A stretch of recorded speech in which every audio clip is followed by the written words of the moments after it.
Hello and welcome to the Graveyard Media Podcast, episode 74 for the week of January 14th, 2018. I'm your host, Saine Grey. With me is Dalsson. It's me. I'm here trying to tidy up because I forgot. And Thel. Hi. I'm just looking at this fucking Twitter post about a person who's being guilted into playing video games by someone they've never met. And that person is saying, but that's what friends do for each other. I don't know what the fuck you're even talking about, dude. Well then. Alright. Well, we're late for the first time ever, I think. Yeah. We've We've been late once before. But we knew we were going to be late. Yeah. We're late for the first time ever, like, on accident. And at least it was only 10 minutes late and not like 45 or something. Oh, yeah. If it was over like 15, it's like college, you just don't... Like, if the teacher doesn't show up, you just don't go to class. Yeah. Yeah. If the teacher doesn't show up, we're legally allowed to leave. Give them 15 minutes and that's it. Yeah. Well, so... This week we're going to start out by talking about games and movies we've checked out, and then after that we'll talk about some gaming and movie news. There's some gaming news. If I had one! There's exactly one movie news, and it's the same one as always. Everyone hates the Oscars. The Oscars. Yay! I'm so Okay. happy that everyone is coming around to that. Well, I feel like even though I am always the one to start, I can start this week. Just like always. Fuck it, go ahead. So, I'd like to start You're specifically 'cause I like just played simmering. this You game. just wanna fucking get I right out in there. Get it out. Oh my god. So I played a game called Oddrealm. So, as a genre, Oddrealm is a Dwarf Fortress clone. I'm saying that as a genre. That does not speak to the quality or lack of quality of the game. But now I will speak to the lack of quality of the game. So, my first problem that I encountered is that trying to even control this game has no intuitiveness whatsoever. Like, none. There is one hotkey, and it is open the menu. That's the only hotkey in the game. Everything else you have to click on, and everything is very tiny. The AI might as well not exist.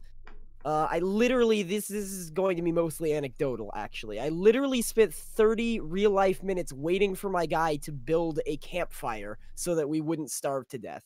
I had to restart and then manually command him to do it 6 times before he actually decided to do it. After I built the campfire, still couldn't cook anything, which led me to discover the room system, which is definitely the worst active offense of this game. In order to craft any item, you need a collection of buildings together in a room that you have to manually designate using the atrocious UI. The rooms use very specific items. So, for example, the campfire, you need to have a campfire and 4 stools before you can cook anything, or else it doesn't count as a cooking station.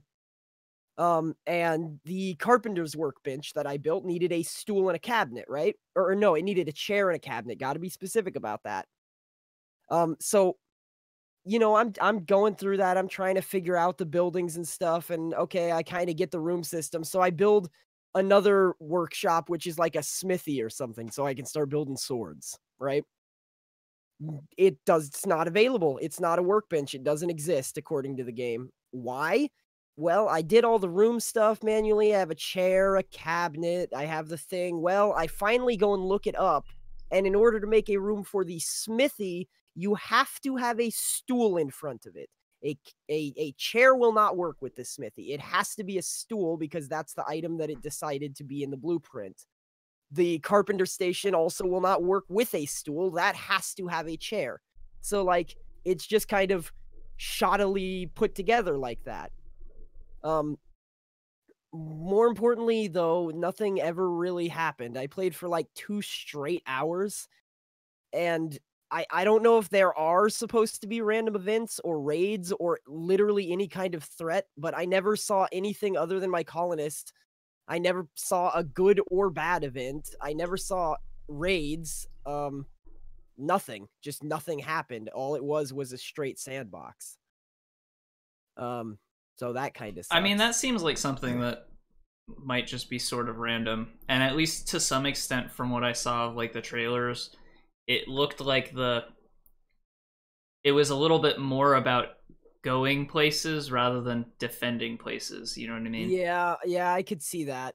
So I don't necessarily think that that's good or bad, but I think that it just might be a different kind of thing. So yeah, I just didn't really want to try to go anywhere when I had the slog to even like make stuff, you know? Yeah. In my home. Here's another really big problem I have, and here's where I start drawing the comparisons to Dwarf Fortress and RimWorld.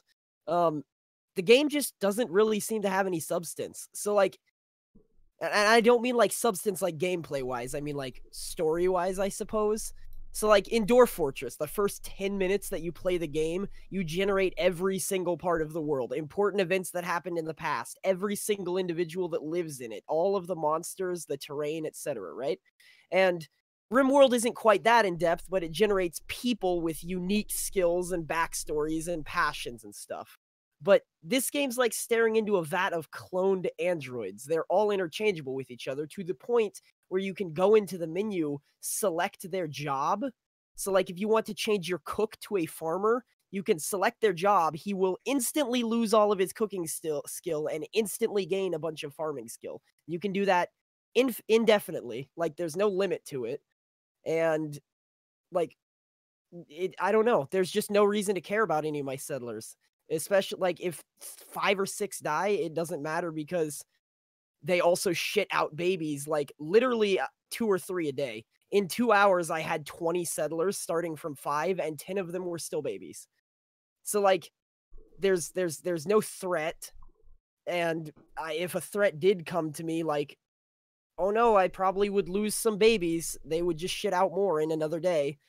Unless you completely got wiped, I guess. Yeah, unless I wiped out completely. And it's not like in RimWorld, say, you get a raid, right? And you do really good and you kill everybody, but oh no, your cook has gotten an infection.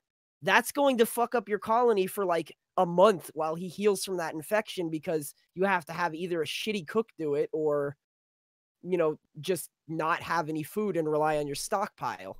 Whereas in this game, it's like, oh no, the guy who I had designated as a cook died. Nobody else has any cooking skill. Wait, I'll just change this guy to a cook and he'll get some cooking skill instantly. So like, yeah, but I mean, entirely. Okay, to some extent, yeah. Like, I'm not trying to just totally defend the game, but I am playing a little bit of devil advocate here. On one hand, sure, it does make individual colonists matter less, but at the same time, it makes it less punishing because, yeah, like, if your cook dies, then your whole colony could basically be fucked up. And then you just have to start over. Like, yeah. There are the extent to which one event can just completely ruin your game of RimWorld in particular is like kind of high. And that's not to say that it's better this way in Oddrealm, but like I think that might also just be like a design difference. Right. That being said, like I do agree that individuals are design choice, or at least for me. Yeah, and that's I lost my train of thought. I'm sorry. Sorry. Okay. I think I kind of knew what you were saying. Like, you agree that individuals in RimWorld and Dwarf Fortress kind of make it interesting, right? Yeah. Like in RimWorld, somebody will have a mental break, or in Dwarf Fortress, somebody will enter a fell mood and they will suddenly make a masterwork sculpture. Whereas in this game, it just seems like each of your colonists are just Joe, Bob, Bill, Dick, Tom, Harry. You know? Yeah, like, that's sort of. I know exactly what you mean because that's sort of how I felt with the Spatialist Galactology. I had like a shit ton of dudes running around constantly doing all of this stuff, but I never felt any character for them. And that's what I feel like really hooked me on RimWorld so much. Funny, is because actually, it was like, that you bring that up, because it seems that to me that the idea behind this game that they want to do is you get this huge colony, right? Because you're shitting out babies every 4 minutes and they grow up in like 3 days or something. But in order to sustain that amount of population growth that the game just forces you to have, it's not like you can tell them don't have babies, they just do it. In order to sustain that amount of population growth, you have to be constantly building and expanding and stuff, right? But with enough colonists, every time you pop out a baby, you're going to build a room in like seconds because you have 20 colonists doing it, and then they all have nothing to do. Yeah.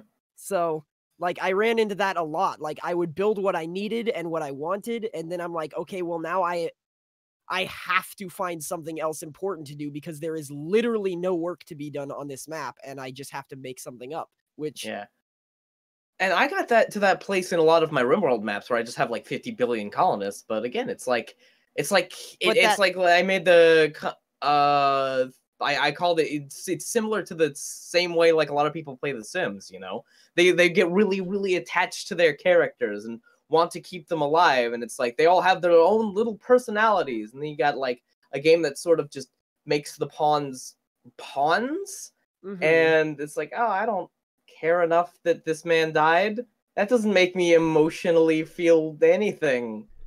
Yeah. So that's what I really like about RimWorld. It's like, oh no, Joey died. Fuck, I liked him. God damn it. And Doorforge. Here's I want to go back to the UI real quick. Remember how I said there was exactly one hotkey and you had to click everything else? Yeah. Well, people really give Dwarf Fortress's UI a hard time, which is entirely based on like context-sensitive hotkeys, right?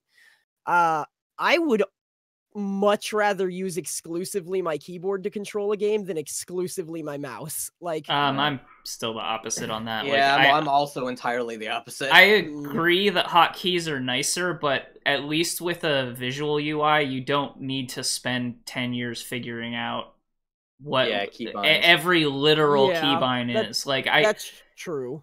I mean, I could look at my keyboard and like, P, what does that do? I don't know. I have to dig through 4 menus to find out in Dwarf Fortress. Like that, I don't know. And like Dwarf Fortress on top of that is even worse because hotkeys will be different depending on what submenu you're in. So you're learning hotkeys on top of hotkeys on top of hotkeys, which is a little too much. Now, don't get me wrong, hotkeys would be nice, and I totally don't fault you for like being frustrated with no hotkeys, but at the same time, like, if it were one or the other, I would much rather have a visual UI that sucked, personally. I think I prefer, I think I'm just going to go and say, I think your video game should have both. I agree, and that's why I like RimWorld. Especially like a management sim. Yeah, but I feel like that's... I mean, one thing to mention is this game just came out in early access, and I'm not gonna, like, sit there and argue that none of this is a bad thing because it's in early access, but something like hotkeys seems like something that will come eventually, you know what I mean? See, okay, so one of the things that they added, like, I hadn't figured it out yet, but I learned that they added it when I looked it up. They have a, quote, room, because they can't get off that system, called a farm, which will cause you to auto replant your crops and auto harvest your crops. Before the game was released on Steam, they did not have that farm option, which means you had to manually plant and harvest every single crop. Which was what I was doing for a good hour and a half. Well, I mean, that's I'm still glad they just made it better. A thing. Yeah. Like, so part of... Hold on a sec. Like, okay, sure. I also want to just mention on the room thing, since you brought it up again. That's actually... I have seen a system like that before, and it's like that in Dragon Quest Builders, which is sort of a Minecraft-esque clone. So there would be things like you would be able to use your smith until your thing had like a lamp and had 4 walls and a door and a sign. You know what I mean? Well, see, like, I can understand that, right? But for this room system, in order to use your smithy, you need specifically a stool and specifically a cabinet, and then you have to navigate to the room menu to click and drag them all together. I mean, that's it doesn't still matter the same. if there's anything else. I mean. That's what I'm saying. That is like literally how it works in Dragon Quest, except you don't have to click on it and designate it. It'll auto designate like when all the pieces are there. But other than that, like that's the only real difference there. And I don't necessarily think that's a good system, but I have seen that before, and I feel like that's the kind of thing that might just be bad because it's different and not necessarily because it's bad. Right. Like, and every game has a learning curve, but... Yeah. And, like, having specific items is kind of maybe annoying, but I honestly am not that upset about that idea, especially since I've seen it in other games and it wasn't terrible. So maybe if they make it work better, then that would be fine, but... I think I got hung up on that because that was what made me actually just stop playing. When I really wanted to make a sword, and I had all of the parts that I thought I needed, and I was like, why isn't this working? And then I found out that I needed to have a stool instead of a chair when all of the other workbenches use a chair. It just doesn't make sense, you know? Like, why are stool and chair not interchangeable? Or better yet, why, since the stool is cheaper, why not make it so that if you're on a stool, you're less comfortable, so you don't work as fast, but having a chair there is like an upgrade and it works faster or something, right? It doesn't matter what you have there. Well, you have it there. Is there a list of everything you need for each room? There is if you open up the menu, go into the room option, and then manually designate a room and then click on it. And then it'll tell you what you're missing. But other than that, not really. You just kind of that doesn't sound that bad to me. Like, I that feels a little nitpicky to me, honestly. But right. I mean, yeah, it's frustrating maybe at first, but it's a thing that's a learning curve. Like, I don't. Yeah. That doesn't seem like a big deal to me. Like, if I don't know, if I can build a building that is useless without a couple other buildings nearby, I should be able to click on it and it should say, "Build requires chair, requires cabinet," right? Like, but I can't. In fact, you can't click on anything but colonists. That's even more annoying. Like, you can't get any information. The game is very bad at conveying information to you. Yeah. I don't know what I don't know what this mushroom does until I harvest it and make somebody eat it and then watch them eat it. And also, like, if you get a status effect on a character, it doesn't tell you that it's there. It just tells you that it happened as an event, which goes away in a couple seconds. Like, I think that may have been my actual biggest issue that I didn't really think of, but the game just doesn't convey information to you in any sensible way. Yeah. I feel like a lot of games that are kind of like management sims in particular that are indies and not very well developed, that's one of the first issues you'll find with anything like that, because I feel like that's one of the places where you have to have so much foresight and planning around it, and if not all of your features are in, because you're coming into early access, that's one of the like biggest things that'll just not be there. And so you have to, like, you start hitting a wall where not, like, you have to figure out yourself how to do things and figure out how yourself with the requirements for things, and it takes so much longer, and it's not like a good thing. I think maybe it's not a good experience. So I think maybe this is a situation where it might be one of those things that just needs longer to cook, and it's a little surprising that it came out this early in early access, you know? Yeah. That's a lot how I felt about like I'm bringing up Spaceless Galactology again. It's like I had to restart like the tutorial like 2 or 3 times to figure out how the UI was supposed to work. And then when I figured out how the UI was supposed to work and how I was supposed to play the game, the management sim part of the game was just so ridiculously simple. I was like, well, this is kind of boring. Right. Yeah. Yeah, so I don't know. That's unfortunate that it seems that early on. I didn't play RimWorld when it first came out into early access, so I can't really compare that either. But Yeah, Right. I did like, play it's RimWorld, very and certainly- possible. Wait, what? It certainly told. I played RimWorld like well into early access for that, and it definitely. I don't know. It I played definitely it- like conveyed information to you a lot better. I played it even before you did, and I played it like it had to have been 2 years or something into early access. That game has been around for a long time, so Yeah. So I don't know. You know, 1 or 2 years. I don't actually know how long it was, but it had been out for a long time and had a lot of following already at the point that I even looked at RimWorld for the first time. So Yeah. I don't know. I had a friend telling me about it a long time ago, so like, yeah, it's been out for quite a long time. But yeah, and it's hard to really compare anything to Dwarf Fortress because that's like that has so much content, but on the same side of it, like it's so. It's like so built on top of itself that there are things that will never change about it that make it incredibly unapproachable. So yeah. So I don't know. Yeah, that's pretty much the entirety of my thoughts on Oddrealm, though. Like that's really not unfortunate. I don't have much more. Like I don't know. When I was watching the video, I kind of was excited about like it looks like there might be dungeons in the game that you can explore, but I don't know how to do it because I don't know even. I actually don't even know how to leave the block that you start on. I tried moving characters to like the edge of the map. It doesn't work, and there's no button that says make a caravan or whatever like RimWorld has. I really don't know, you know? Yeah.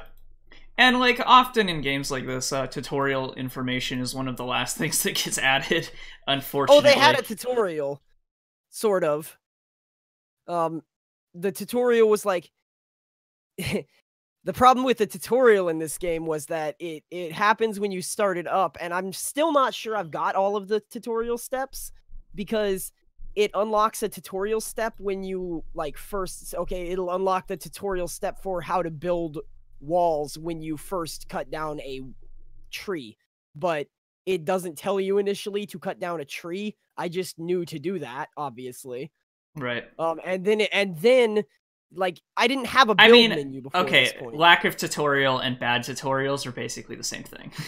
In fairness, like it's true. Before you go down that line again, like having a like in some ways having a bad tutorial is worse, but yeah. Well, like, I don't know, because having a bad tutorial it can wasn't sort of feel necessarily like that the tutorial didn't teach you stuff. It was that the game is locked into tutorial mode and it unlocks features as you play so that it can teach you about it, which seems like it would be okay, except you don't know what features you want to go towards, I guess. So like I would never know to build a room for a stone furnace if I hadn't just randomly mined out stone, because the tutorial didn't even have rooms on my UI yet. You know what I mean? Yeah. So it was frustrating. And yeah, like I said, a bad tutorial can be just as bad or worse. And really that actually sounds similar to Dragon Quest Builders again, except they did it more elegantly. You just didn't know that you could make a specific kind of room until you had hit like a story step. Then once you got to the story step, it was like, oh, this is what you need for this room, and then you're like, okay. Yeah, and see, the story step though is kind of like a goal to work towards, right? Yeah. This doesn't have any of those, so that again, yeah. But I mean, I feel like that's just the nature of it being early on, because it's hard to plan for how to release information to the player when you don't have all the features in yet. Right. And that's why games like this are probably the worst kind of games to come out in early access. You know? Yeah. I was hoping that it would be farther along from what I saw of it, but if it's that early on, then it might just... If it's ever going to be a good game, it's gonna need to cook for like quite a while. Yeah, definitely. But I don't know, I guess the reviews on it seem sort of mixed, so let me see what it actually says on the page. Yeah, with 30 reviews, they're positive. So apparently some people like it. I don't know. It was only $10. I probably won't refund it. I might try and put more time into it. Like maybe if I learn like how to get over the atrocious UI, I might be able to like play it and learn more stuff. But like having to slog through 5 different menus to build one wall is like, it slowed me down so much that I also didn't really care to learn about more stuff. Yeah. Yeah. I mean, honestly, it's $10, so I guess that's part of the decision there. But really, if it's that early on, I would probably return it, personally. Right. Which kind of like, and it makes me sad because from what I was looking at it, like the trailers and stuff, and reading kind of on the description, I was hoping that it would be better because it looked like a less punishing RimWorld. And I think from the surface, maybe it is, but not in the right ways. You know what I mean? Right. Yeah. I think it doesn't punish you enough. Like there has to be some kind of risk in any video game, right? Well, I mean, maybe not initially, but eventually. Yeah, maybe. Yeah, that's what like I said, I only played for like 2 hours, which was like a couple months into the game. And I admittedly did go into it thinking of RimWorld, so I figured within a couple months of the game, at least one person would come and raid me or something, right? Or like a merchant or anything, you know? It seems like the timescale might be completely different anyway. Yeah, I'm sure it is. Because if you're popping out babies in 2 days, then I don't know. Seems like the timing is all over the place. Yeah, it's pretty peculiar. All right, is that all your thoughts on Oddrealm? Do you want to move on? Yeah, I think that's about it for Oddrealm. Thel, do you want to go on to something else, or do you want me to go next?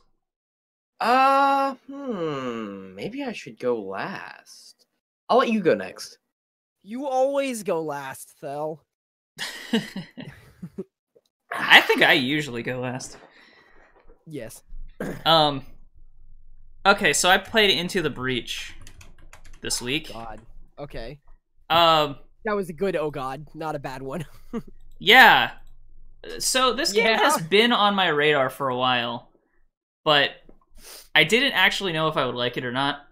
So I had been hesitating to actually pick it up for quite a while. But really, man, I should have gotten it sooner because it's totally right up my alley. It's exactly the kind of game that I like. And honestly, I would really recommend it to you guys too. Because I think all 3 of us would like it. Yeah. I picked it up on Switch. What? Go ahead. I actually picked Into the Breach up on Switch back at Christmas. Oh, but we didn't do the podcast that week, and then I forgot about it. So. Oh, great. Yeah, I saw it on sale during Christmas, but I was like, I don't know. And I didn't have as much money as I did now, so this time when I got paid, even though it was full price, I was like, whatever, I'll just buy it at full price. Yeah. And, like, this is a game that's on a bunch of people's Game of the Year. Like, it's probably one of the most notable indies to come out last year. And I heard about it when it came out, too, but for whatever reason, I just was hesitating on picking it up. But I actually watched a streamer play it for a long time, maybe, like, a few months ago, and I was like, oh, I should really get this game, and then I never did. And then the only reason I picked it up on Switch was because I knew that I was going to be in a long-ass car trip coming home from Christmas. Right. So I just played it for like 6 hours straight or something in a car. And the game's incredible. I love it. Every decision you make feels like perfectly executed. Or sometimes you can't perfectly execute it, and then you get fucked, and it's not. Or you do something really stupid, and then you don't realize until afterward, and you've already used your reset for that thing, and you just went, well, this is a shit show. Yup. I had a really good run last time where it was like, I didn't realize that using my ability would push me back, and I would get knocked in front of a objective that I was trying to protect, and then like it was just like a series of poor, unfortunate... A series of unfortunate events. Yeah. Poor choices were made. Yeah. Someone caught fire. Yeah, what I like about Into the Breach is anytime you get fucked, it doesn't really seem like it seems like you could have done something. Even if it was like 3 or 4 turns ago, you could be like, oh, if I had done this, and now I know for next time, you know? And the I game don't even kind of necessarily think it's that. Almost. Because the game does a good job of having enough RNG in it that you feel like each match you have to approach differently. Yeah. But also, it has... it's not so random that, like these guys' previous game, FTL, you feel like things will just happen and you have no control over anything and you just die for no reason. Yeah. Like, I know that a lot of people really love FTL, but I thought that game was probably one of the biggest examples of just having so much RNG in it that you have no control over the game at all, it felt like. Yeah.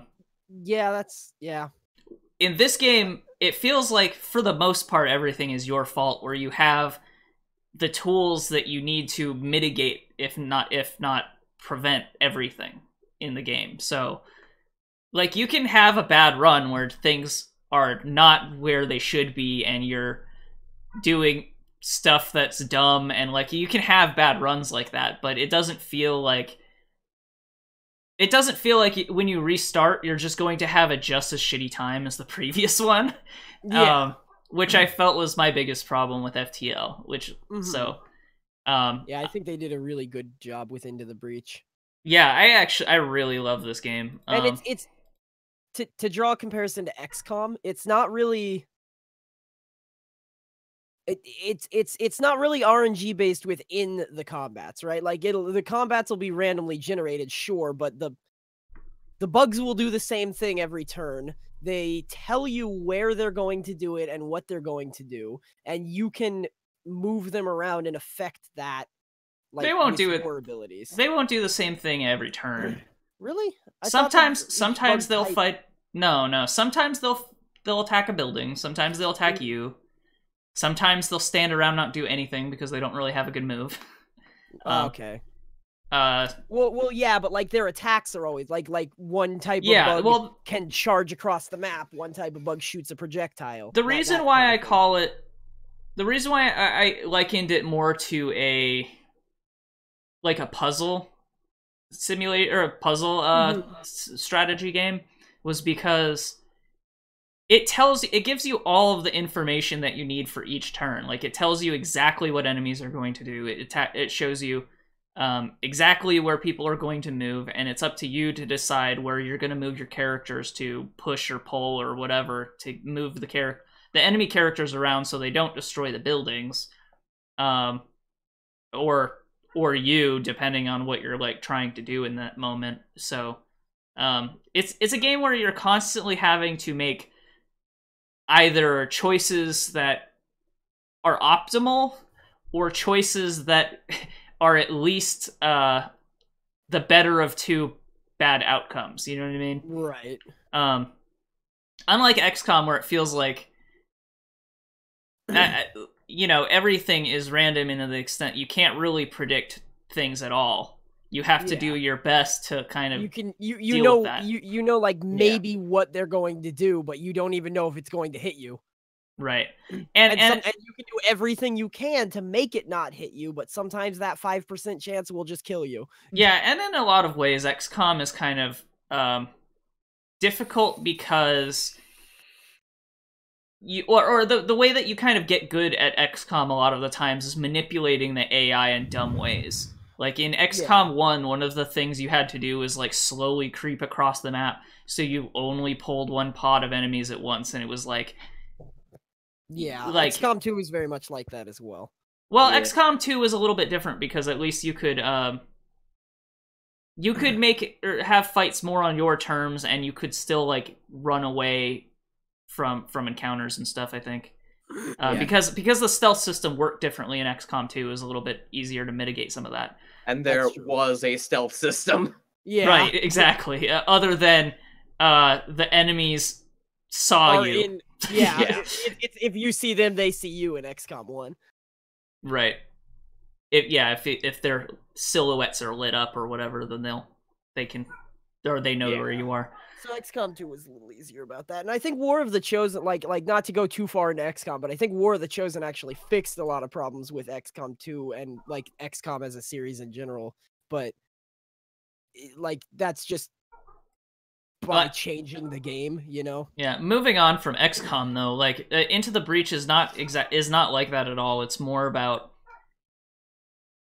rather than trying to like bug the AI or whatever, it gives you exactly all of the information you need. Like it tells you exactly what it's going to attack, how their attacks work. At any time, even the first time you see an enemy before they do anything, you can hover over them and see exactly what their statuses are and stuff, and how their abilities work. So the game is not as much about learning how everything works as much as learning strategies to deal with enemies.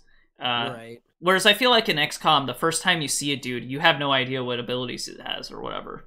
Yeah, exactly. It could fuck you up and you get killed by... Like, you could accidentally walk up to a melee enemy thinking he's a ranged dude and he'll just kill you. Like, yeah.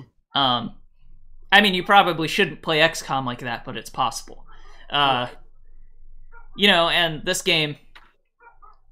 it also has a really good variety of enemy types and stuff from what I've played. And actually has a very good variety of types of characters that you can use. Right. And map mechanics as well.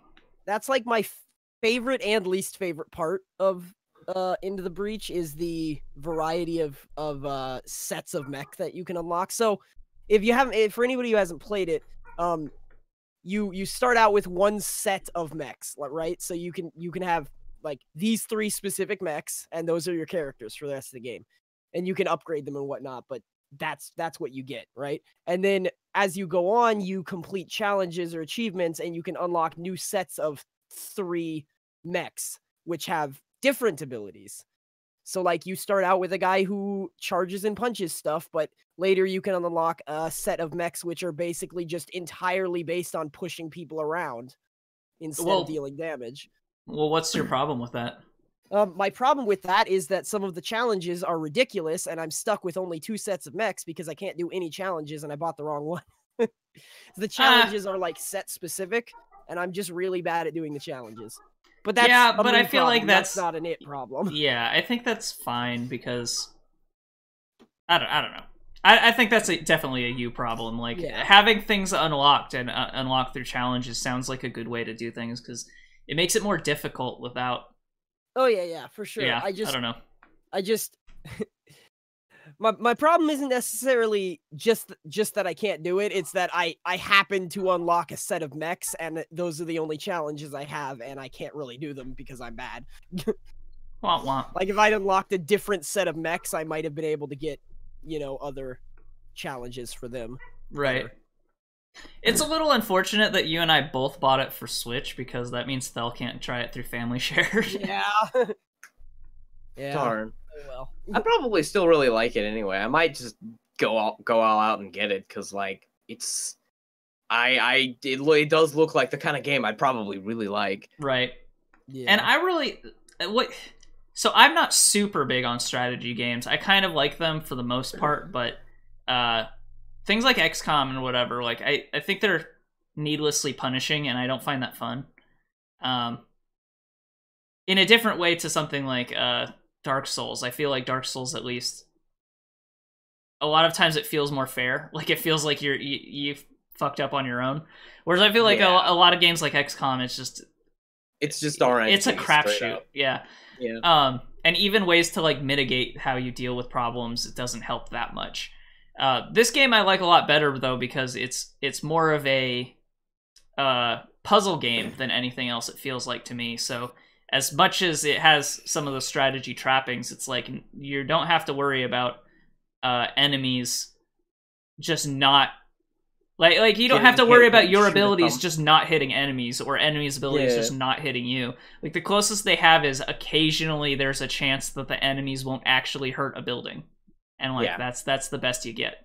So yeah, it's like in XCOM you essentially have to like play the game in a way that attempts to mitigate or capitalize on like the idea that you aren't going to hit every time, and the enemies might. So you sort of got to play around that, where I kind of like things to be straight shot, you know what I'm saying? Yeah. I like to press the A button and have the enemy be hit.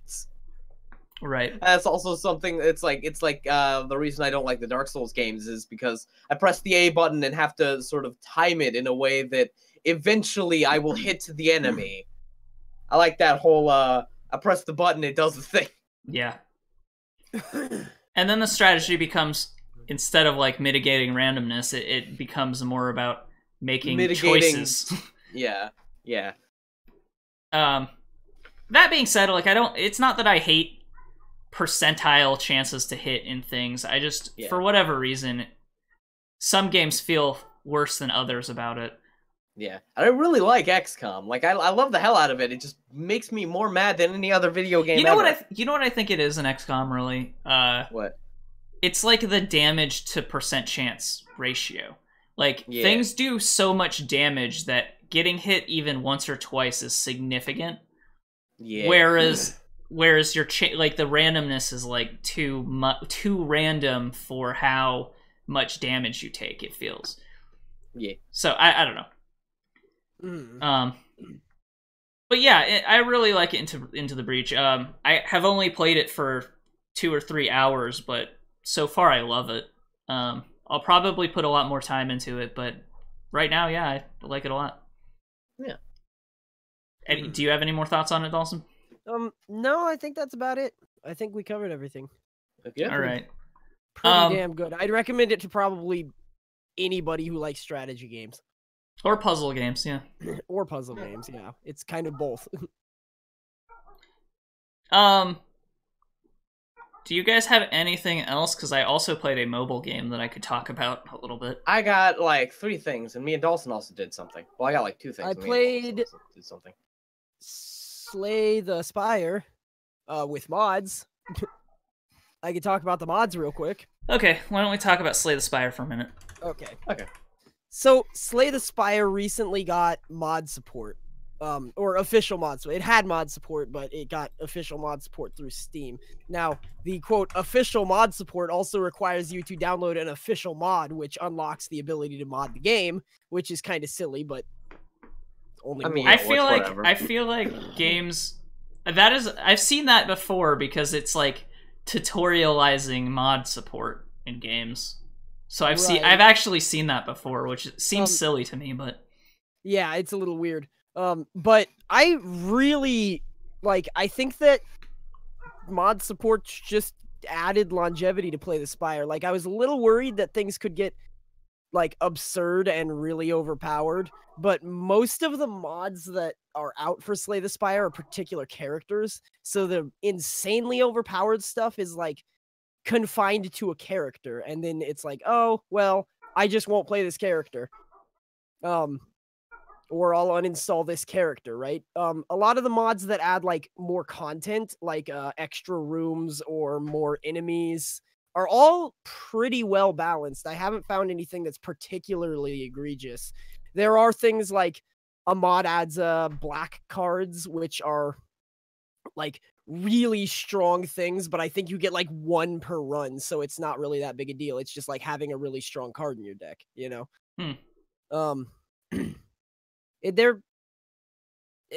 All of the mods are pretty cool, and I like the idea that I can just go into Slay the Spire's mod page and see, oh, here's Dante from the Devil May Cry series.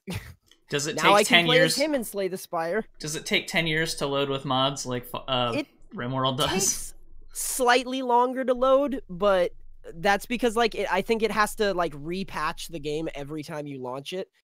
So I can see it getting pretty bad, but it's definitely not like RimWorld. My RimWorld currently takes an hour and 45 minutes to load. If I intend to play RimWorld, I make a night of it. I honestly don't know why it takes so long to load mods in RimWorld. That is very strange to me. Why. I know exactly why. It's because the game is built in Unity, and Unity is not really built for mod support unless you try to make it like that. So what happens with RimWorld is mods that add new assets, such as textures, and that's it, because it's a 2D game. Every time you launch RimWorld, it has to go and find all of those textures individually in each folder, and it does it at about 3 kilobytes a second, because that's the speed at which Unity finds textures that aren't bundled with the game. That's weird. So that's why. Yeah, it's a consequence of the engine and also the guy who made the game not programming the engine to support mods as well. Or as easily, I guess. Huh. Well, hopefully that they fix that up, because that's... Yeah, or maybe you uninstall some mods. It might be the better... Never! Might be the better option here. I'm just gonna move RimWorld to a solid state hard drive. When I might cut the load time down to 30 minutes. When I played RimWorld, I only had like 4 or 5 mods installed, and it didn't feel like it loaded that much longer for me. So right, but yeah. So mods that edit files don't take any extra time. No, I had ones that added textures. It's not like I was only doing that. Like I added ones that added races and shit. So right. Yeah, and I have like a couple mods, but mine doesn't take that long by any measure either. Yeah. So Dalsson is just bad at modding, I guess. Well, I have probably like 300 mods installed, so... Yeah, that's a problem. At what point do you... Come on. You know that at certain points, like, using that many mods is just unstable. Play RimWorld. You have so many mods now that you don't actually know what they all do anymore. Dan, I don't care. That's how I like it. That's a problem. It's not. Yeah. Because it fucks the game up. Yeah, it kind of breaks the game. Like, there was like a lot of the mods for RimWorld just like sort of unbalance the game, where like Randy Random will deadass just murder you within seconds of playing the game, where he doesn't do that in vanilla. It's the weirdest shit. Well, I don't. You probably when you have that many mods, it's harder to find conflicts too. So yeah. Thankfully, I'm very good at finding conflicts. I've been modding since fucking Morrowind. Also, I do this shit a lot. I have modded a lot of games as well, and I have, like, even in Skyrim, I had something like 150 simultaneously like running mods, but it's not easy. And having 300 in a game like RimWorld that is very like minute and systems based seems like that would cause problems. Right. But if you have that many things that add textures, you're not going to see even a fraction of them. So really, you should only have the things you really want, so it doesn't take an hour to load. Right. But I like Slay the Spire, though. I don't know what to say. You're attacking me over my mod. Is this an intervention over my mod addiction, or? I mean, it does take you an hour to launch RimWorld. Yeah, specifically for RimWorld, I think you need to back up, calm down, maybe go for a fresh install. I ain't going for a fresh install. If I do anything like that, I'm fucking uninstalling shit manually.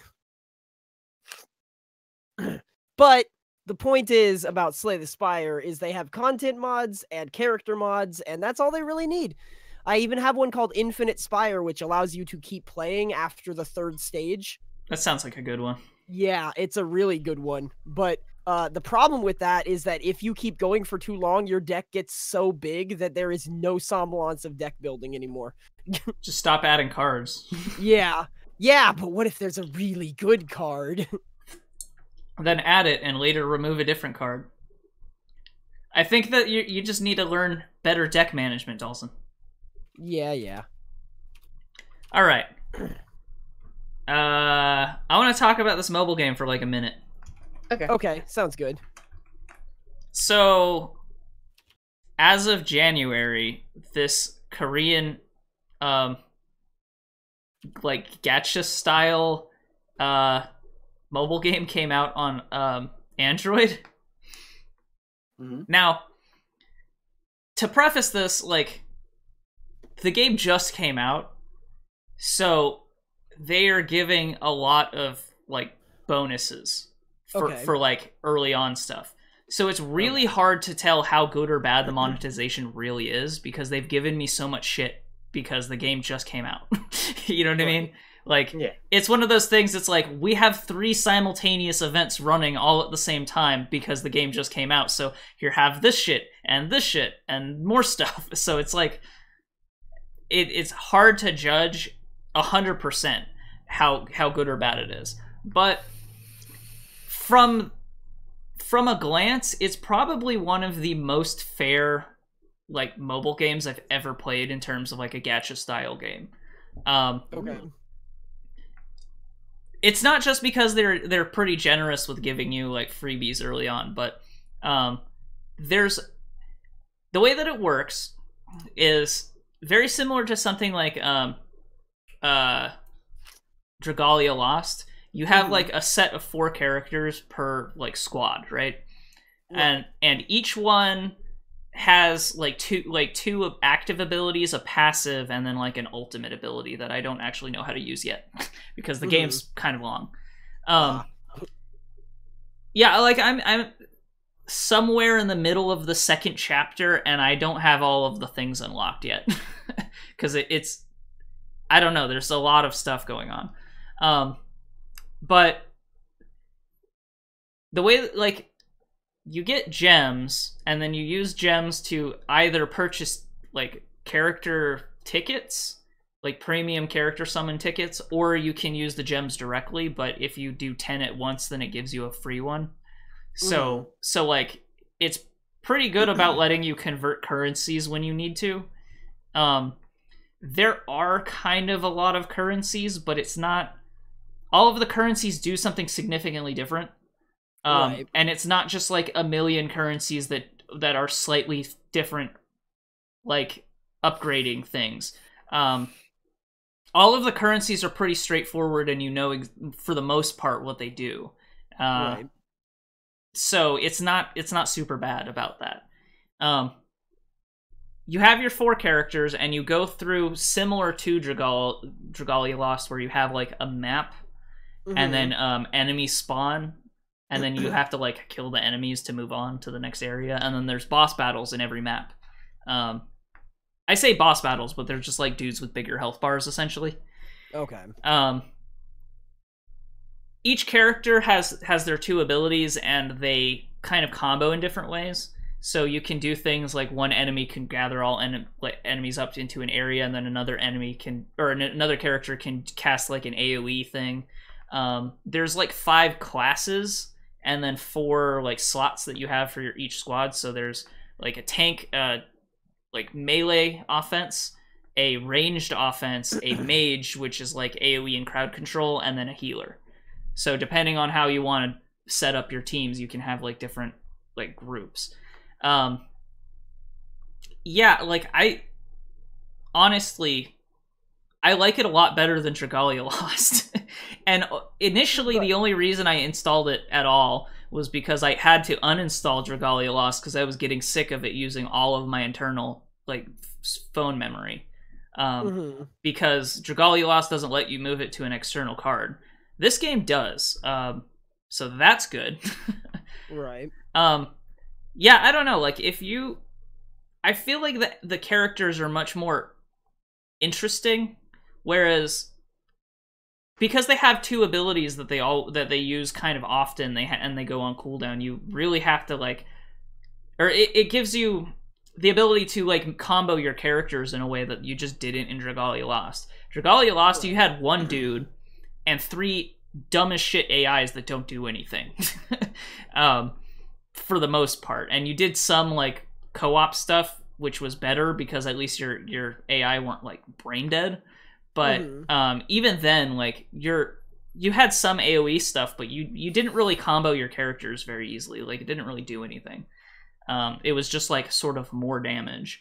Whereas this game lets you kind of work or use your characters together in a better way.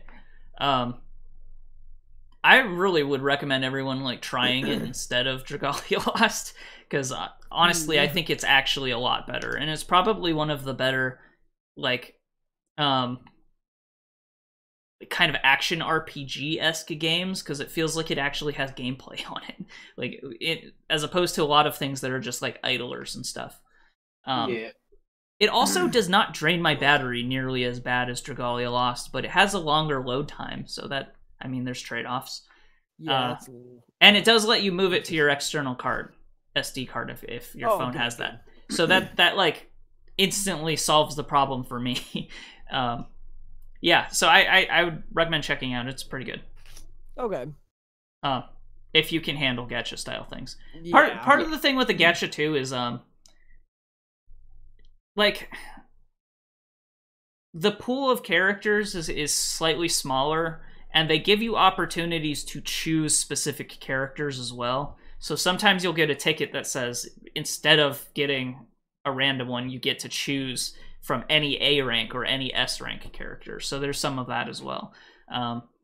And like I said, the characters are more significantly different than in Dragalia Lost, whereas like all blade users will pretty much be the same except for their like special abilities and stats and shit. Whereas in this game, like characters are significantly different from each other. They do like completely different things. So yeah, I would recommend it. All right, interesting. Grand Chase, you said? Yeah. Yep. Cool. Just came out. All right, let's move to more important games. All right. Actually, before we do mine, do you mind if we do a break and then go on to mine and then do movies and news and game stuff? Because we don't have all that much news. I guess. It's kind of a little bit weird, but well, it doesn't matter if our break is later in the show. Oh, okay. So I mean, it doesn't. I don't know, unless you need a break right now. I don't know if I need a break. Then just go into your next thing. Then I'm fine. Right, Dalsson? Right. Okay. Okay. So if this is like the second week of January, you know, it's like the beginning of the year. And if that's really any indication, like the stuff that I've done this week is any indication of how well the rest of the, I suppose, year is going to go, we got some fucking good-ass shit going on. Like, I did nothing but good shit this week. The first one I want to talk about is something that I mentioned last week, but didn't really go into depth about it because I hadn't finished it. And it's the thing that I put out a video about this week, Gris. This game has sort of enveloped me, and it took like one whole Deltarune's length to play. Oh, it's an entire Deltarune, huh? One whole Deltarune. You can finish it in just one session straight through. I did it in 2, but you can just blow right through it. It's a puzzle platformer that's specifically about the like the 5 stages of grief. There is a stage for each of these stages of grief, and you know, you are constantly haunted by metaphors for your anxiety, and there are constant metaphors about picking up the pieces of, you know, who you are and sort of overcoming that. It's a very metaphorical game, and it does this all without using words. This is a wonderful game that points out exactly why I believe that video games can be the best storytelling medium, because you don't need any of that shit. It can just do that. The game is beautiful.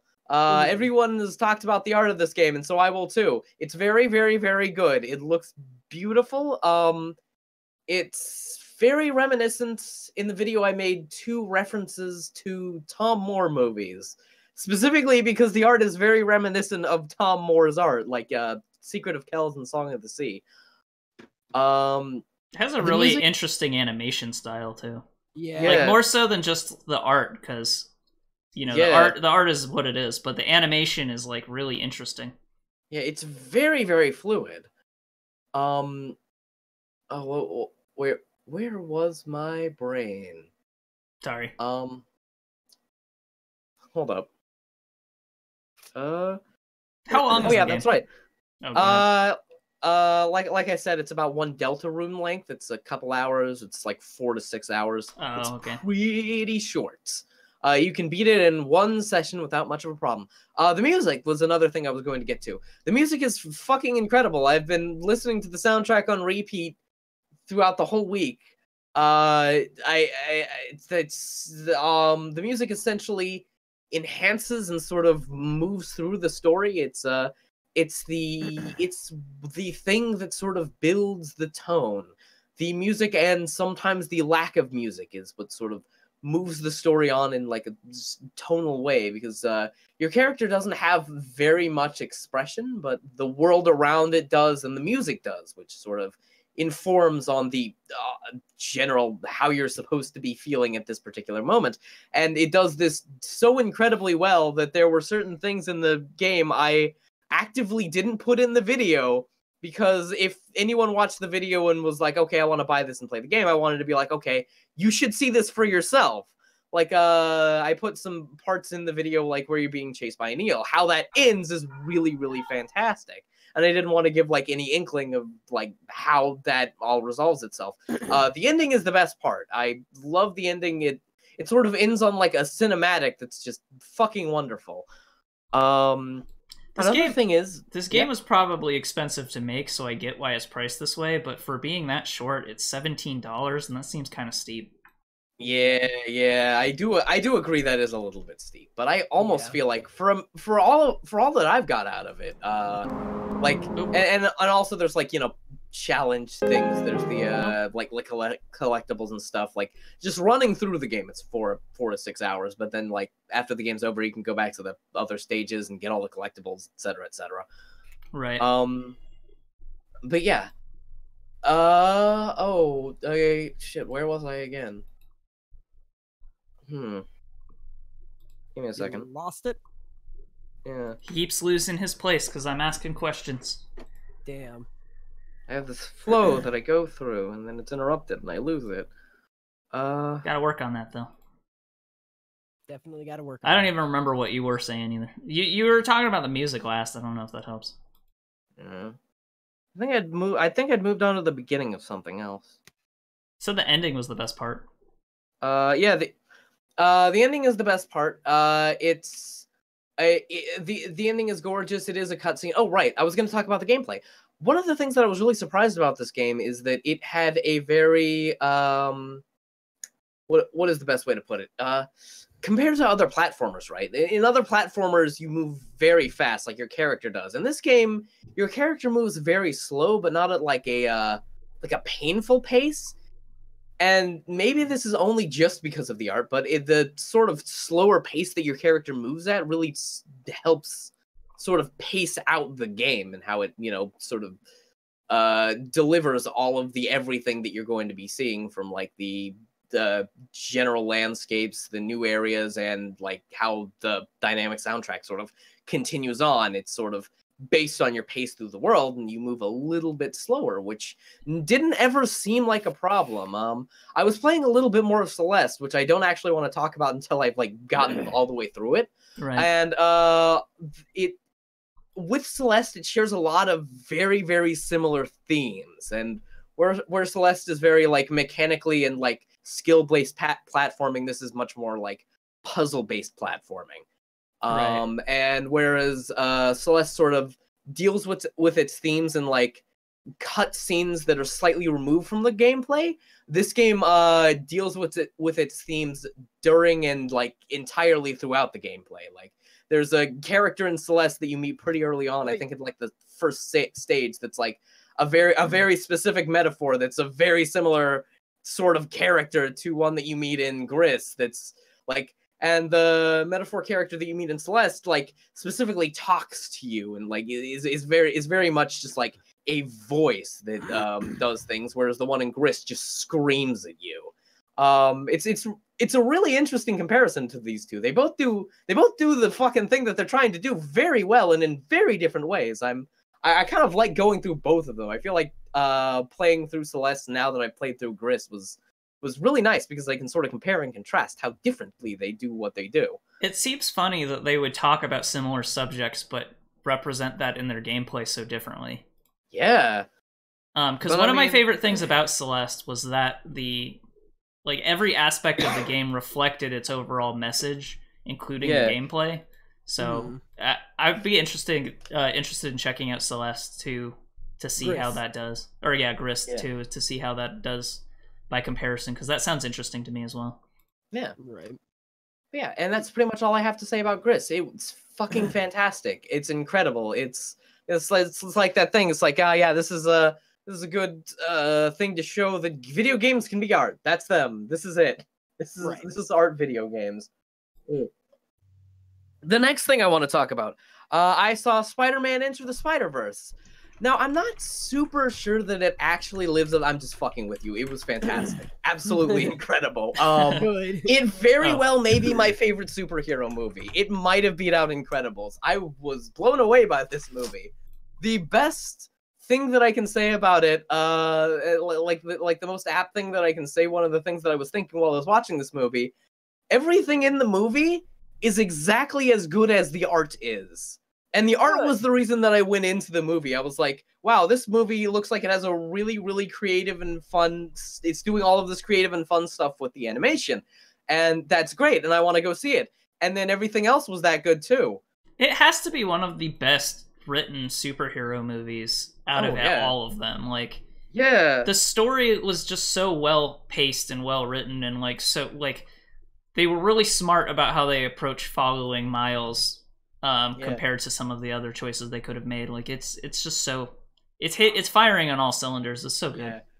It was written by one of the Lego Movie guys, who the more time that passes, the more I'm sort of starting to root for them, because they've sort of existed as every time we release a movie, it is a critical and commercial success, but we are a gigantic thorn in Hollywood's side, and they fucking hate us because we want to do our own thing.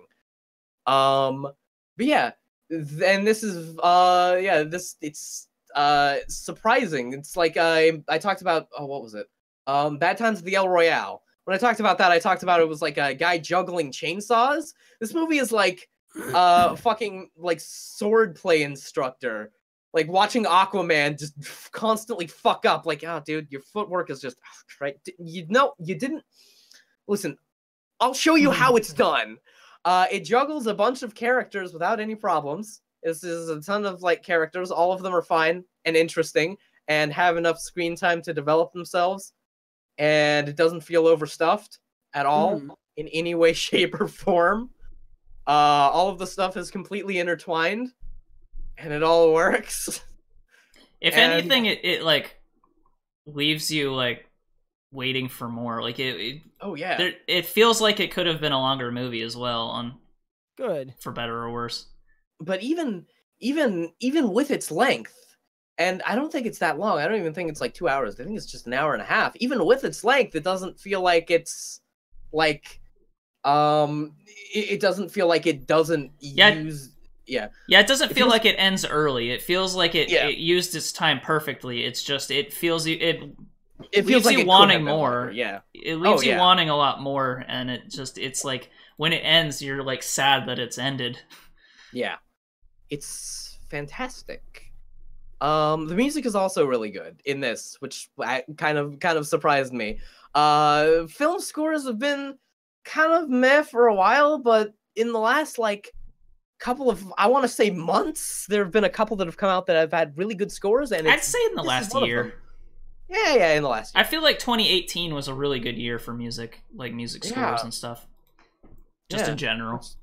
Which is good. I'm glad that they're coming back with that. This one definitely has a very good one. There's even it uses the like licensed music that it has really, really well too. Specifically the point where Miles sort of becomes Spider-Man is like a high point of the movie, and it's fantastic. Like there's a specific like piece of promotional art that's constantly used where it's like Miles is like completely upright, and then there's like, coming streaming down is the buildings. It's like that fucking moment in the movie was incredible. It's like, oh yes, this is why they use this as promotional art. This is really good. It's almost a shame that they used it in the trailer because it's such a good moment in the movie. Yeah. Oh, and on all the posters and stuff. Yeah. Well, it makes more sense on the posters to me because at least that's like a thing that you see, and it could be nothing, but coming out of the movie, you're like, oh, that's exactly what that is. But watching it in the trailer, it's just like you see it happen, so it's like, when it happens in the movie, it's like, oh, okay, well, this scene. That was what it was, right? Yeah. Unfortunately, it's like such a good resonant moment that it kind of takes away from it when in the back of your head you're going, hey, it's the scene from the trailer. Yeah. But yeah, anyway about it, it still works, like, even, it still pushes past that. It's still fucking fantastic, yeah. All of the characters are great. Even the ones that don't get, like, a lot of screen time, and they're the ones that everyone seems to really like, specifically, like, Penny Parker, Spider-Man Noir, and, like, Spider-Ham. One of the things I was thinking about before we did this podcast was, like, I wanted to make, like, a joke about how it's like, yeah, but actually the movie is a 0 out of 10 because Spider-Ham at no point pulls a hammer out of his ass and beats a villain over the head with it, but he absolutely does do that. So I can't even fucking make that joke. I think, like, if I had to have, like, one little problem with the movie, is there was a moment, like, when Miles specifically meets, like, these 3 other Spider-Men. It's like this like moment that I see in, like, every, like, Hollywood kids movie that feels like, this was sort of a studio decision where he feels like rejected because he's not as powerful as them. And it's like, that scene was, it works in the context, but that scene feels like it was shoved in there, especially because later on, like 10 minutes later, it does the same scene but better. But that's, like, a minor complaint, like a tiny little blemish on an otherwise fucking perfect movie. Yeah, I don't quite agree, because I think that helped with Miles's, like, arc, but yeah, that's just gonna be one of those things that we don't, like, a nitpick that we don't agree on. So yeah, and it's like, yes, whatever. It's not. It doesn't hurt the movie enough that, like, it's like, that's, like, the one thing that I thought, this isn't super good. Like, it was the one point in the movie I wasn't thinking, God damn, this is fucking fantastic. But yeah. Oh, that was another thing I wanted to talk about. There was a reveal, a specific character reveal. It was pretty early on in the movie, but I'm not going to spoil it. That was spoiled for me. That didn't, like, dampen the movie at all, but it was spoiled for me, and I knew what was going to happen. And there was a point, like when almost it was like introducing Miles Morales, and he goes into the, like, school, and it, like, he blocks out a specific character's, like, last name that, like, tells everything about the character. I saw that, I knew what that character was, and I was like, I made that exact same joke in the fucking top 10 video. Dead ass, the same fucking joke as this movie did. I'm not sure what you're talking about, but okay, so in the like, scene where Miles Morales first goes into the classroom, right? Mm-hmm. On the projector, there's a projection of a specific character. He walks in front of the projection because he is late and is sort of being chewed out by the the teacher. And he stands in front of the person that is on the projector screen's last name. It says, like, oh, okay. Yeah, the person's, like, is, like, Dr. name, and it's like he stands in front of the last name, which would tell you who the character secretly was. And it's like, I made that joke in the fucking Spider-Man video. Well. Yeah, having that character spoiled made me enjoy the movie a little bit more, maybe. Yeah. How was that spoiled for you? Was it me or was it something else? Oh, it was some other bullshit just on the internet. I think it was a specific comic about how like someone was horny for that character, which understandable. Sounds like the internet. Yeah, naturally. Yeah. Yeah, that's about all I have to say. Me and Dalsson did do something else this week. We watched all of Mindhunter, David Fincher's show about creating what we now know as like criminal psychology. Or like specifically serial killer related criminal psychology. Yeah, it's. I'll let Dalsson go first on this. Really interesting. It kind of follows around these 2 FBI agents who are interviewing. I mean, it doesn't start out this way, but this is largely the plot. These 2 FBI agents, like and it's the regular, almost kind of buddy cop thing. This young hot shot with new ideas, and then this grizzled old man. They go around and they're interviewing serial killers who are put in jail, and so they just get interviews and they want to try and figure out how the serial killers' minds work. Also, this is like takes place at the point in time where they coined the term serial killer, evidently. Yeah. They even have a funny joke in there, like he's like, "We're talking about serial killers here," and some other agent who's not involved in the project is like, "Serial killers? Is that what you're calling them?" Yeah. Yeah, I don't know. It's really interesting to watch, and obviously it's dramatized to hell and back, but that's how it is. Yeah.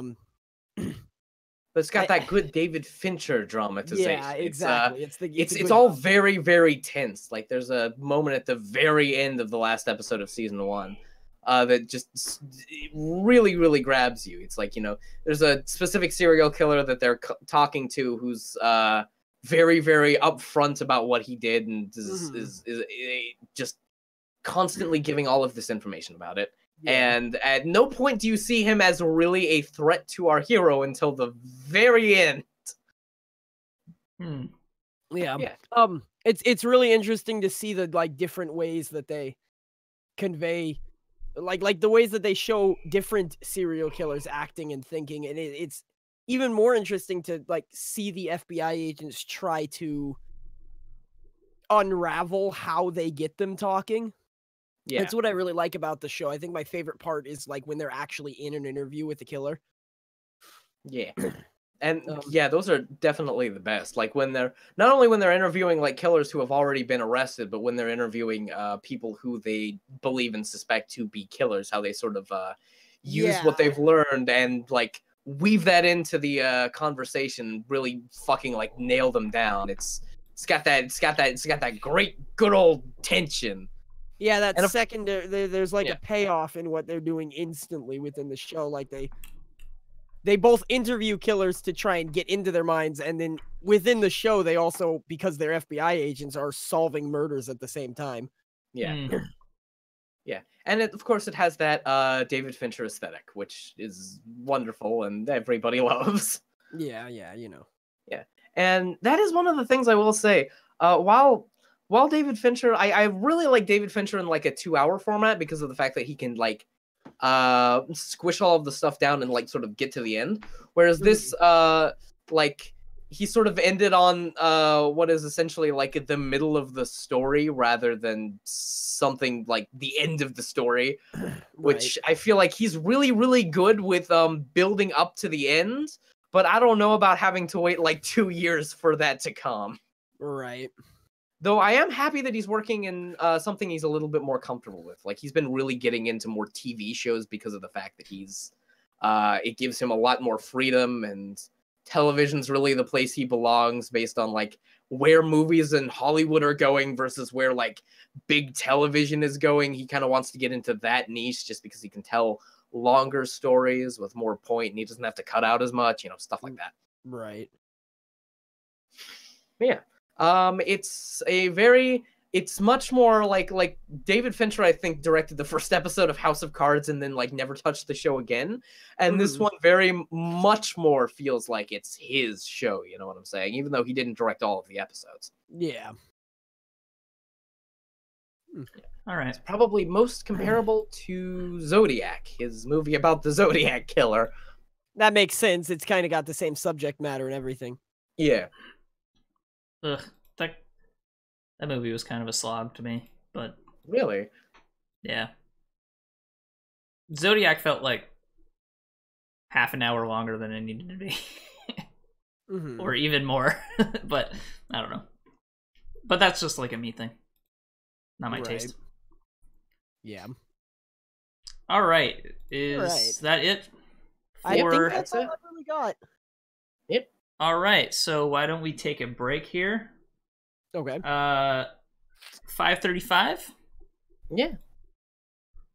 That's a little over 5 minutes. Or that's 6 minutes. Sure. All right, we will be back in a little bit. All right. All right, we're back. So, for the second half of the show, we will talk about games and movie news. There's not a whole lot, but there is some. Yeah. We have... We'll probably end up talking for a while, probably. Yeah. Yeah. Just more game news. Movies were almost... Hold up. Sorry, with movies, we're like really almost done. Like, there's like 3 things. All right, let's just knock it out. Yeah. Yeah. All right. So the biggest thing specifically is Oscar stuff. We're going back here. Still don't have a host.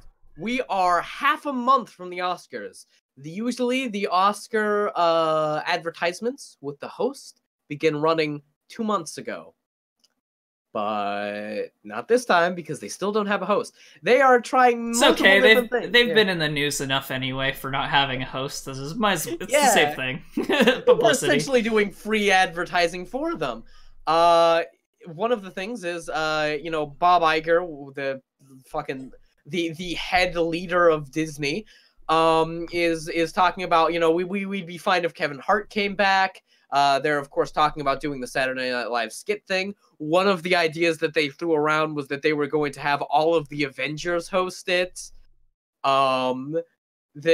Chris Rock specifically said that we should get, who was it? Steve Martin.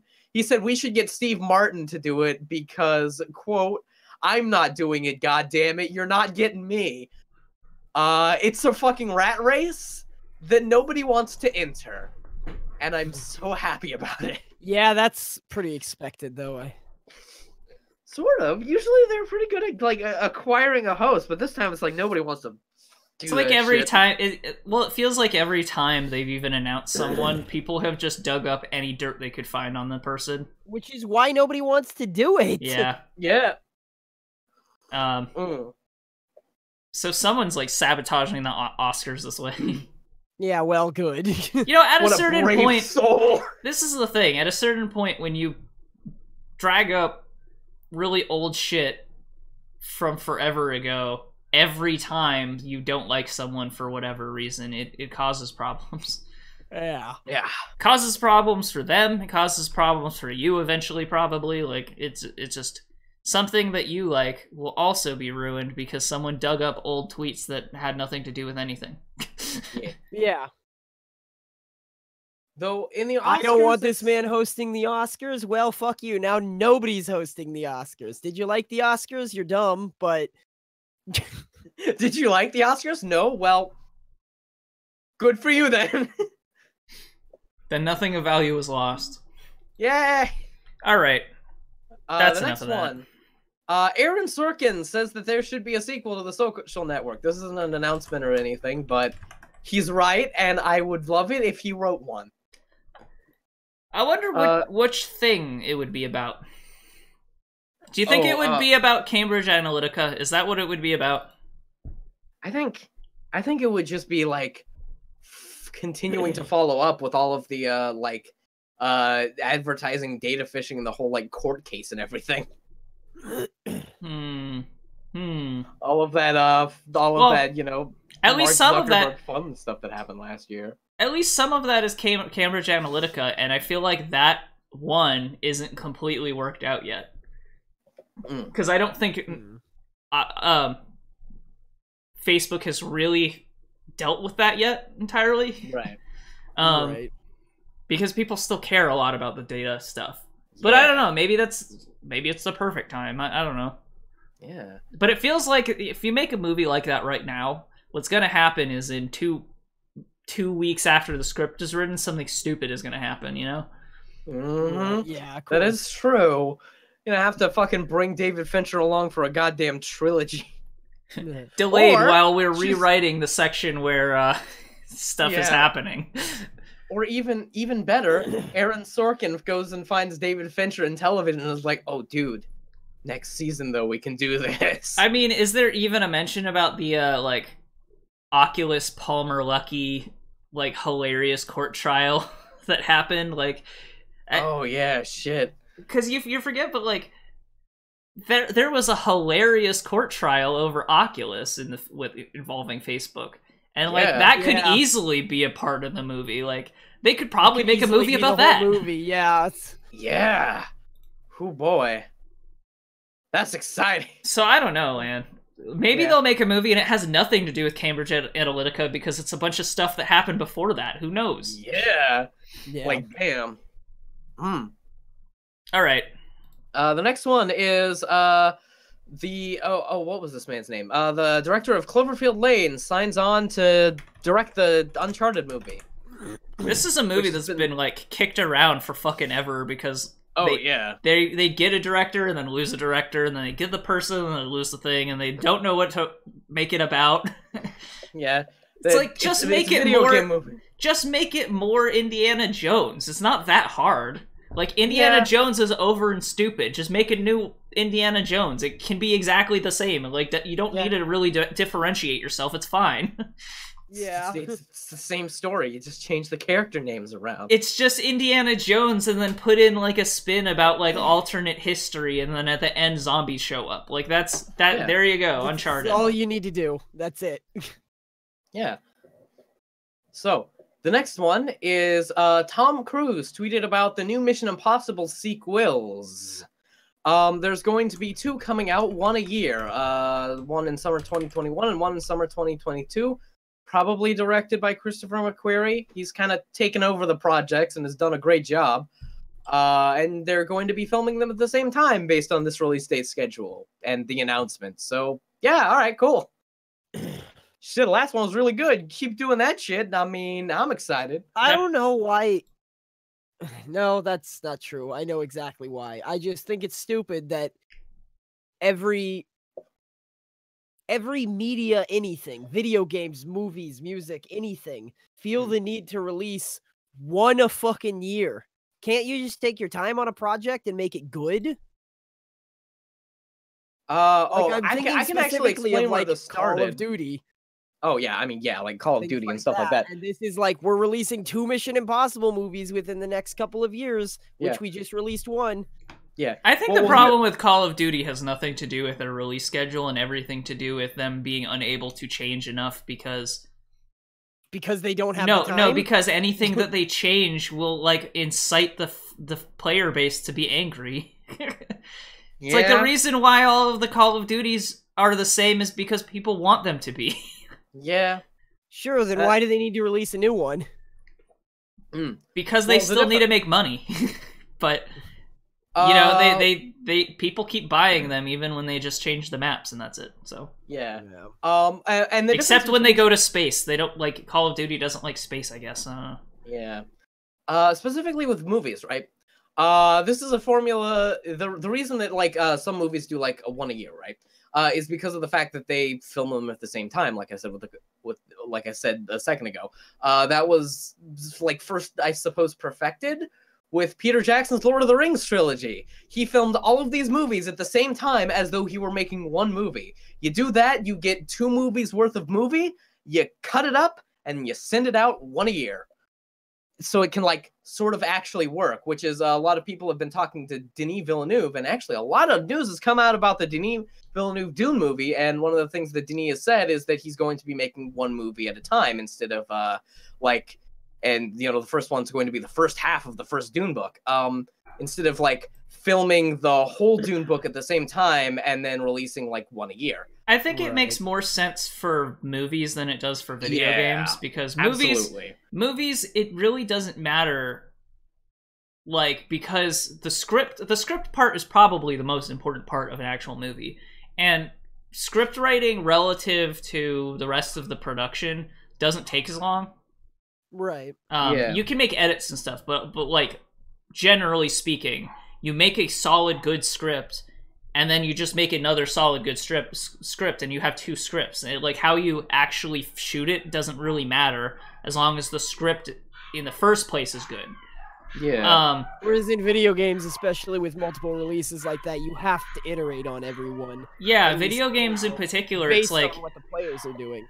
Or not even necessarily that, but like, there's like weird stuff going on in my background right now.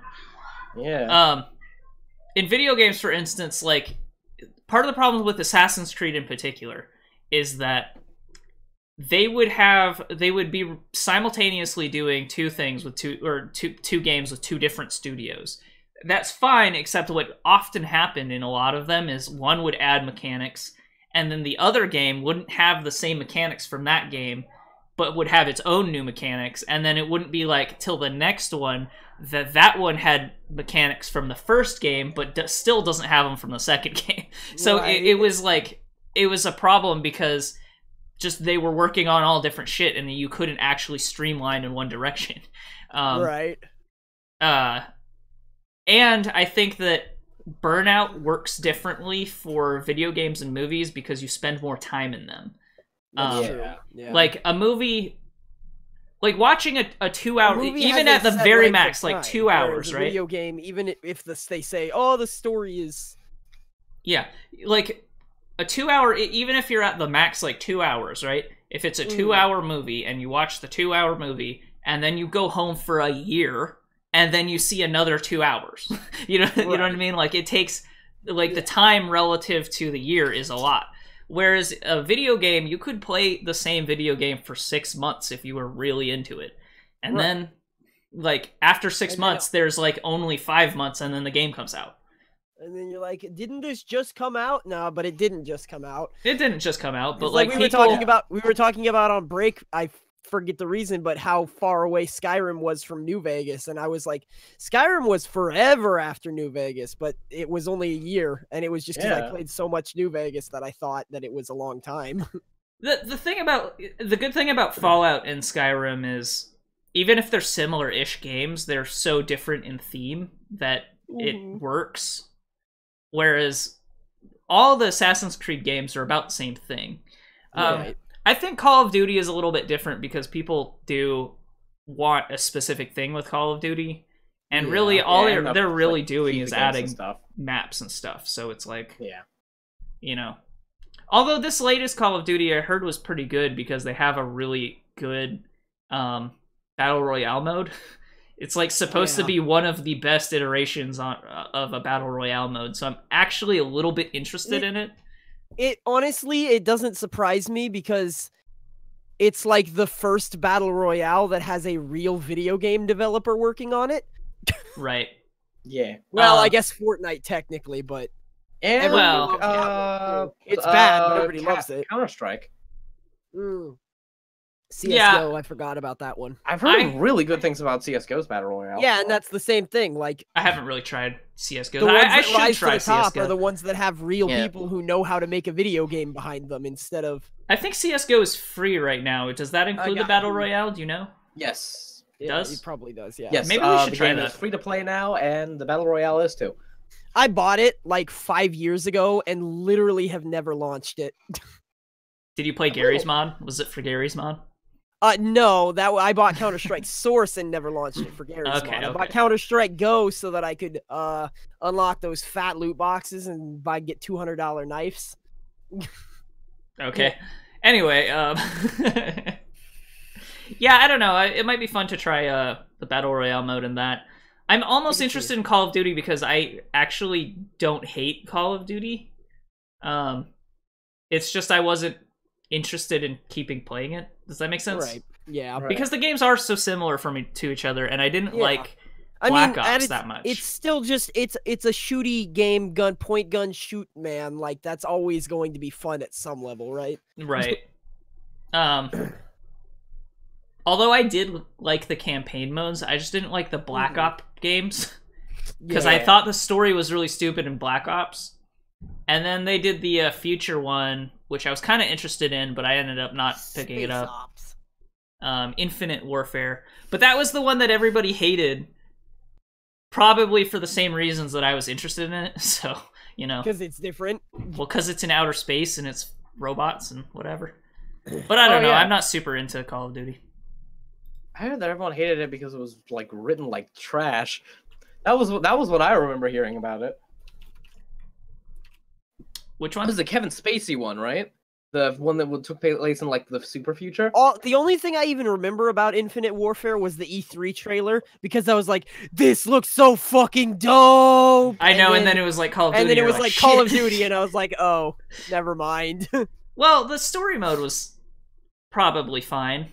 I mean, the story mode was the story mode, right? Like, I think that I don't know, like whether or not. I think multiplayer is like its own thing, and you have your own thoughts about multiplayer, but that's like a different thing from Right. From the actual, like, campaign. Apparently, Advanced Warfare was Kevin Spacey. Oh, okay, yeah, that was the one I was thinking of. Thank you, chat. I actually heard really good things about Infinite Warfare. Infinite or Advanced? Infinite is the space one. Right. Is the one I was talking about. Advanced Warfare was the one before that, which had wall running, I believe, and that was its thing. I thought everybody hated Infinite Warfare. Didn't you just say that? Yeah, everybody did, but they hated, like I said, they hated it for the reason that I was interested in it. I guess not everybody. I think anybody who... A lot of the critics liked the story of Infinite Warfare, but, like, the actual player base of Call of Duty hated it. So it's like... Depending on who you're talking about, if you're talking about, like, the people who sort of remove themselves from the community around it, might have a different thought about it than, like, the actual player base, which hates change, basically. Yeah.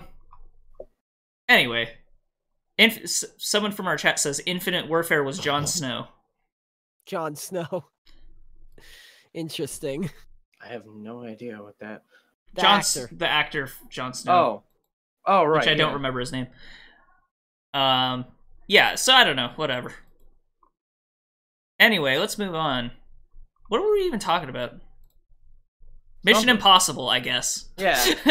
Oh, yeah, we were talking about, like, Mission Impossible. Oh, yeah. Right, yeah, okay. I'm not going to change the title for this. The Tropico 6 release date pushed back till March. Oh, yeah, that's right. I completely forgot about that. That's unfortunate. Is there more to the story, or can I just read the headline? There's a little more to the story. Okay. One of the reasons that they're pushing it back is specifically because of the fact that, Tropico 5, right? One of the biggest problems with that is that it was, kind of a stripped down version of Tropico 4, like, gameplay-wise, so that they could focus on this weird, like, civilization era sort of deal that kind of didn't work and required you to put a ton into military even if you didn't want to do that, and was kind of a pain. So I'm kind of happy they're pushing it back and developing all of the stuff that made the previous Tropico games before it actually kind of really fun, even if I did kind of like Tropico 5 too. So yeah. Right. All right. Yeah. Next thing. Bungie leaves Activision but keeps Destiny. So maybe good. Oh, yes. Okay. Yeah, so there's been rumors coming out of this that when this news was announced, the people at Bungie cheered and had a champagne party. Thank fucking God. And you know, honestly, I could see most, not all, but most of Destiny's problems springing from Activision rather than Bungie. Yeah. I think a lot of them were Bungie, but I think there are significant things around how the game is built in the first place is probably on Activision. Like the way that loot boxes are introduced, and like some of the changes, I'm sure. A lot of the changes with the shaders and that sort of thing. Like a lot of that stuff could probably be traced to Activision, but a lot of the actual like game stuff, like the campaign being really short and like the way that the DLC stuff was released, like that probably. I don't know about the way that the DLC stuff was released. Are you because one of the problems with the DLC was that it straight up locked you out of content you could have before. Now, that might be a programming error, but it also might be Activision saying, well, if they want to keep playing our game, they're just going to have to buy the DLC. I don't think so, because I think that was, that felt to me very much like a developer thing. Like, they increased the light value and then made the raids fit that light value, and then if you were under that light value, then oops. So it just seemed like an oversight that's on the developers. I don't think it was a targeted plan to lock people out. Like that seems... But what reason could they have had for not just making a okay, there's hardcore raids, which were the base game, and then hardcore raids 2. Why wouldn't they just do that? It would be easy. But that's what I mean. I think it was an oversight. I think they just didn't realize that it wasn't like a design decision, design decision specifically. It just they didn't think about it. Yeah. Okay. I mean, that's my guess, but who knows? I guess it's possible that it was Activision, but it's not unforeseen. It's like not something that's out of the realm of possibility. I suppose, but I don't know. That seems a little contrived to me. But whatever. So, I mean, this could go either way. I heard that the last DLC... I mean, part of the reason why this is happening and why Activision doesn't care that Bungie is, like, splitting and keeping Activision is because Activision has said that Destiny felt way below expectations in terms of how much it was going to make and its ongoing sales, and it's been hemorrhaging player base. So, like, they were really hoping for this last DLC, which apparently, from what I've heard, fixes a lot of the problems with Destiny overall. But good. And they've changed up a little bit about how they're doing their ongoing content too, I heard. Right. But I think that DLC sold very poorly, way below expectations for what they wanted it to do.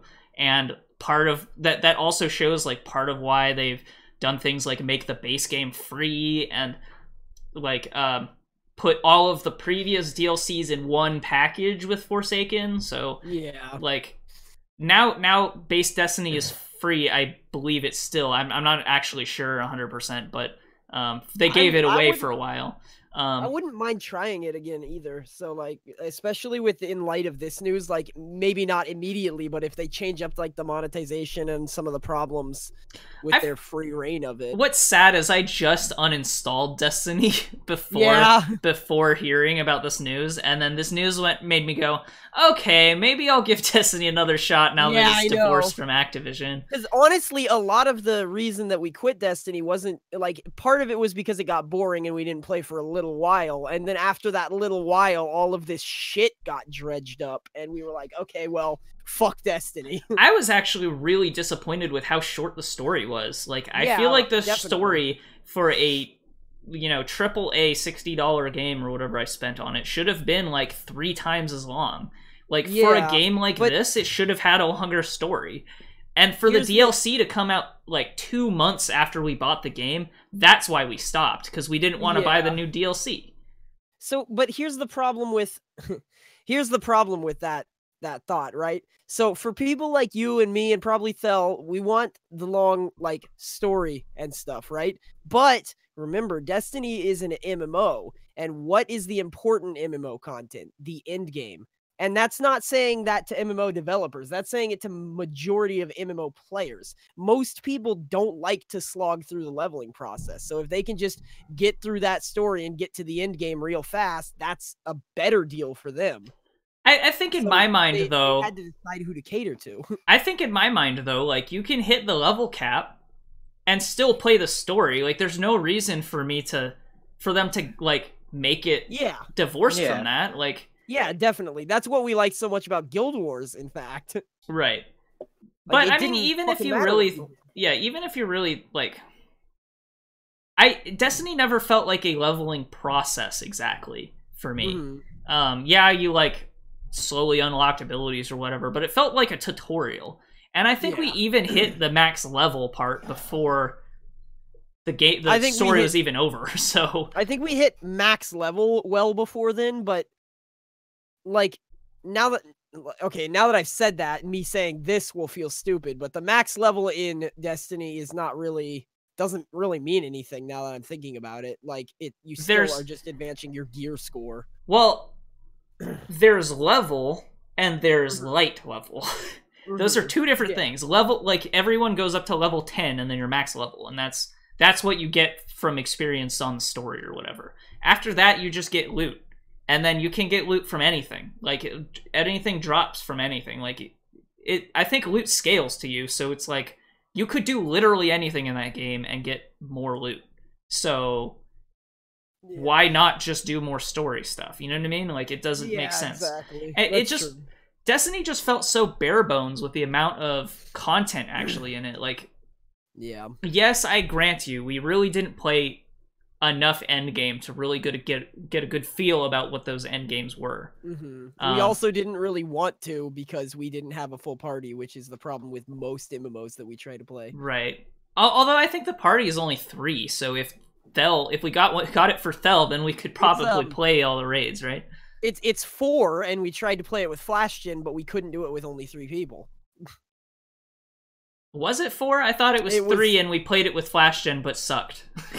I don't know.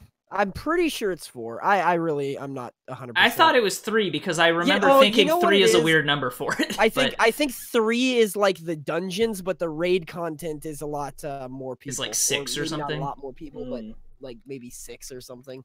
Yeah, but even that's possible. Want to do raid content with pubs or something. But I don't think we even got to the raid content. I think we weren't able to do raids at any point because like we didn't play enough of the end game to get to raids. So right. I don't know. Either way though, I'm willing to give Destiny another shot. I'm willing to even buy the DLC to give Destiny another shot. But I would totally do that. I really enjoyed the feeling of playing Destiny, you know? Like there were a lot of problems that eventually made me quit, but actually running around shooting shit, playing it was really fun. It was when you got to the back end where you were like, okay, well, this is the content that I need to do to really increase my gear score without this. And then if I get this thing and then do that and that and this, like the management part of it was the MMO parts of Destiny. Yeah, it was the MMO parts that made it fall down, which I normally like MMO stuff like that. But it just felt like too much. Yeah. Somehow.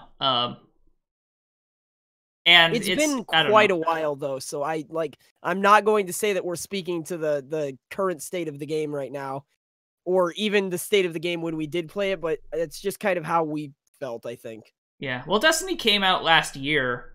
And we didn't even remember to put it on our Games of the Year list. And we actually probably came out of Destiny having sort of negative thoughts about it. Yeah. So, I don't know.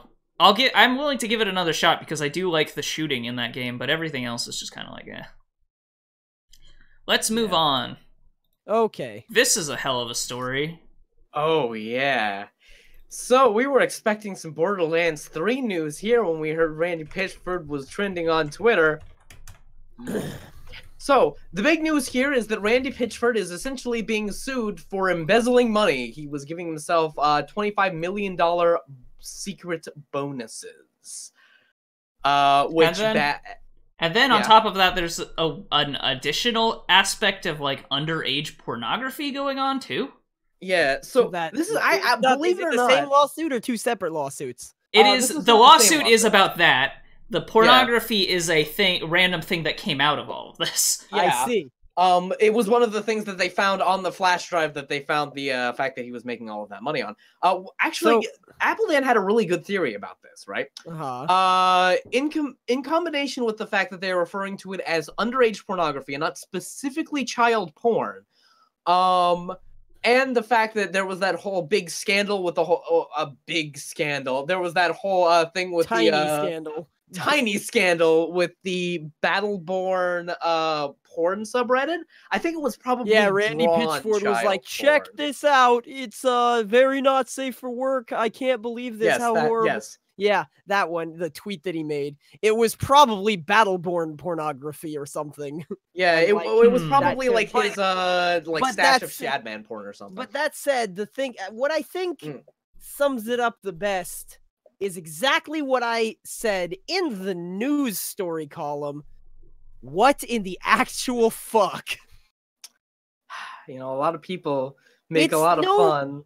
Like, if he was giving himself these kinds of bonuses, it's no fucking wonder that all of the games that got massive amounts of funding just were atrocious and definitely not worthy of their millions of dollars. Probably made by a French company that he shoved it on.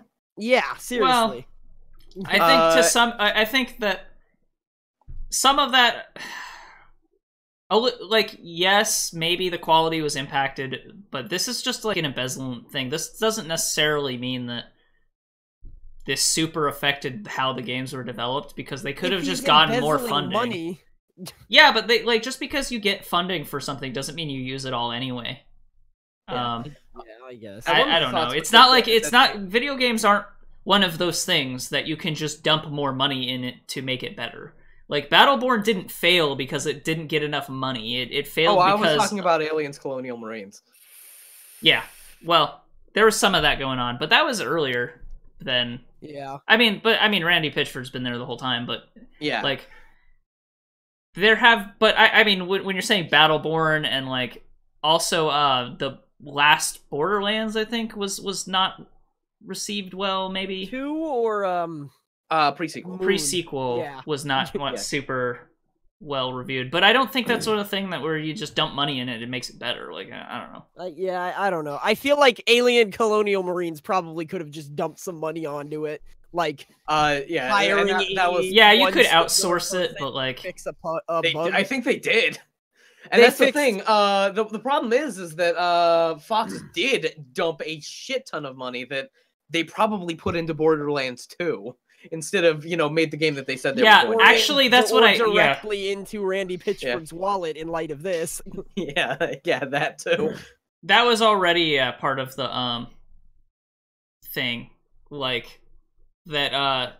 Or that was already a rumor that he was stealing from Aliens to put into Borderlands, but that's not where this money is. Like, he was stealing from the pension plans. It's like, oh. So he was stealing from other employees. He's not fucking up video games. He's fucking up other human beings. Also, allegedly, this is all is all him being taken to court. So this could all be frivolous potentially, but it's a lawsuit, so it's not. Yeah, and this is based on like stuff that they found on a flash drive that was found that he accidentally left at a fucking medieval times diner that was found by a person who put it in and saw like a bunch of like secret files specifically, and I think this was a couple of years ago, but the thing was dredged up again because this lawsuit has actually been going for a while, and only these details were only just recently sort of released in the media. What in the fuck is somebody doing carrying around a flash drive with that kind of stuff on it to a restaurant?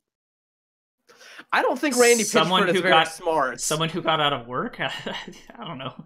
Maybe, but maybe he was on like a business meeting at Medieval Times? ? I could see that, but even so, like, I feel like you wouldn't choose medieval. You know what you guys know what Medieval Times is, right? Yes. It's like, it's a themed restaurant. Like Randy Pitchford would go to that. You go to Medieval Times for like to see a performance. It's not really about the food. So like, I think that Randy I feel like Pitchford a business meeting would be about. Yeah, and people make fun of like Anthony Birch, as very well they should, but that man at least got out. He's making fucking like anime cop now, but at least he got out of fucking Gearbox. A Gearbox spokesperson was saying that the allegations were made by a disgruntled employee that worked between 2010 and December 2018.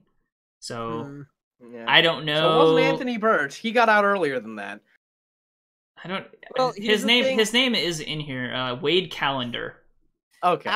Allegations from a disgruntled employee are like Schrodinger's allegations. Like, there's a chance that he was just ignoring it because he needed a job, and then when he got fired or left, brought it to light as a revenge thing. Or there's also the other 50% chance that he's making shit up because he's disgruntled. Like, right. There's I'm not saying I'm not saying that he is completely.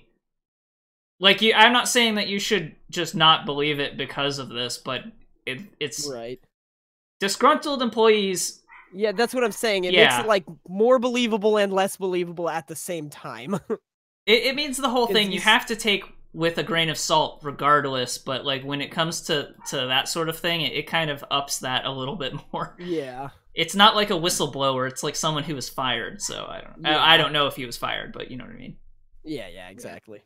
Also, the USB porn is supposedly of a cam girl.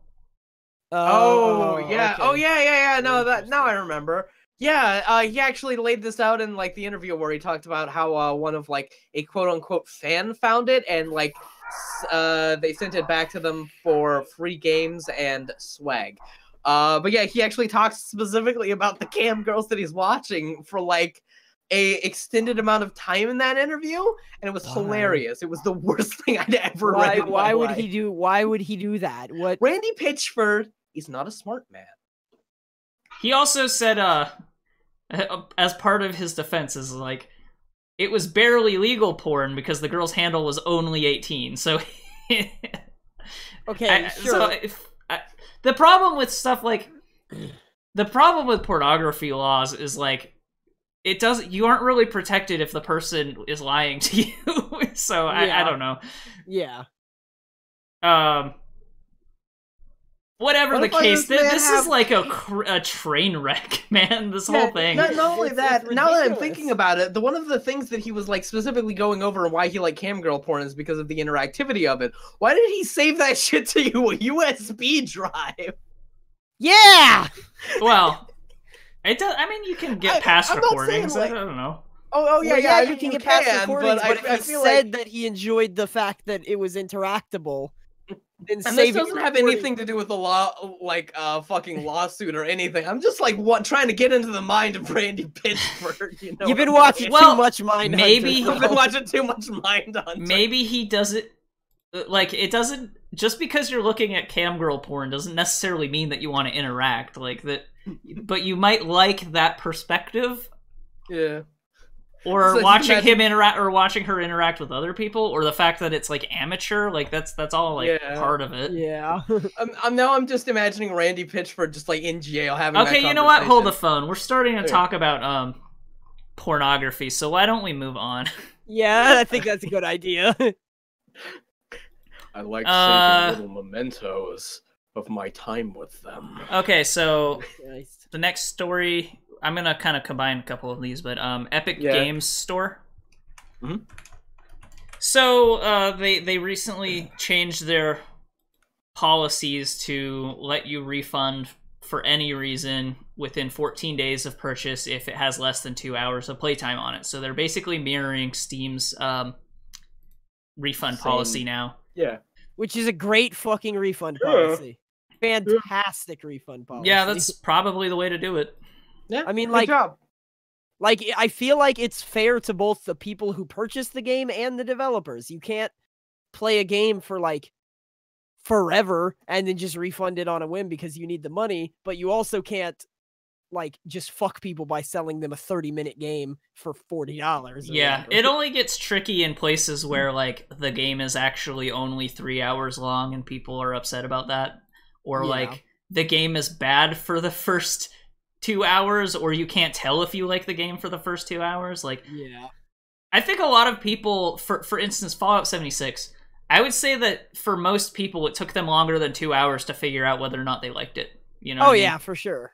Yeah. So, and honestly, I heard some people saying some bad things about the game having played less than an hour of it. So it's like, it's hard to take some people seriously when it comes to that game because it's like you didn't play enough to really know about the game. So yeah, you just have heard what people are saying. Yeah. At which point you can just not buy it in the first place. Right. Yeah. Or kind of hive mind criticize something that you know nothing about, which I think a lot of people have done with Fallout 76. Not to say that it doesn't deserve it, but you know what I mean. Yeah.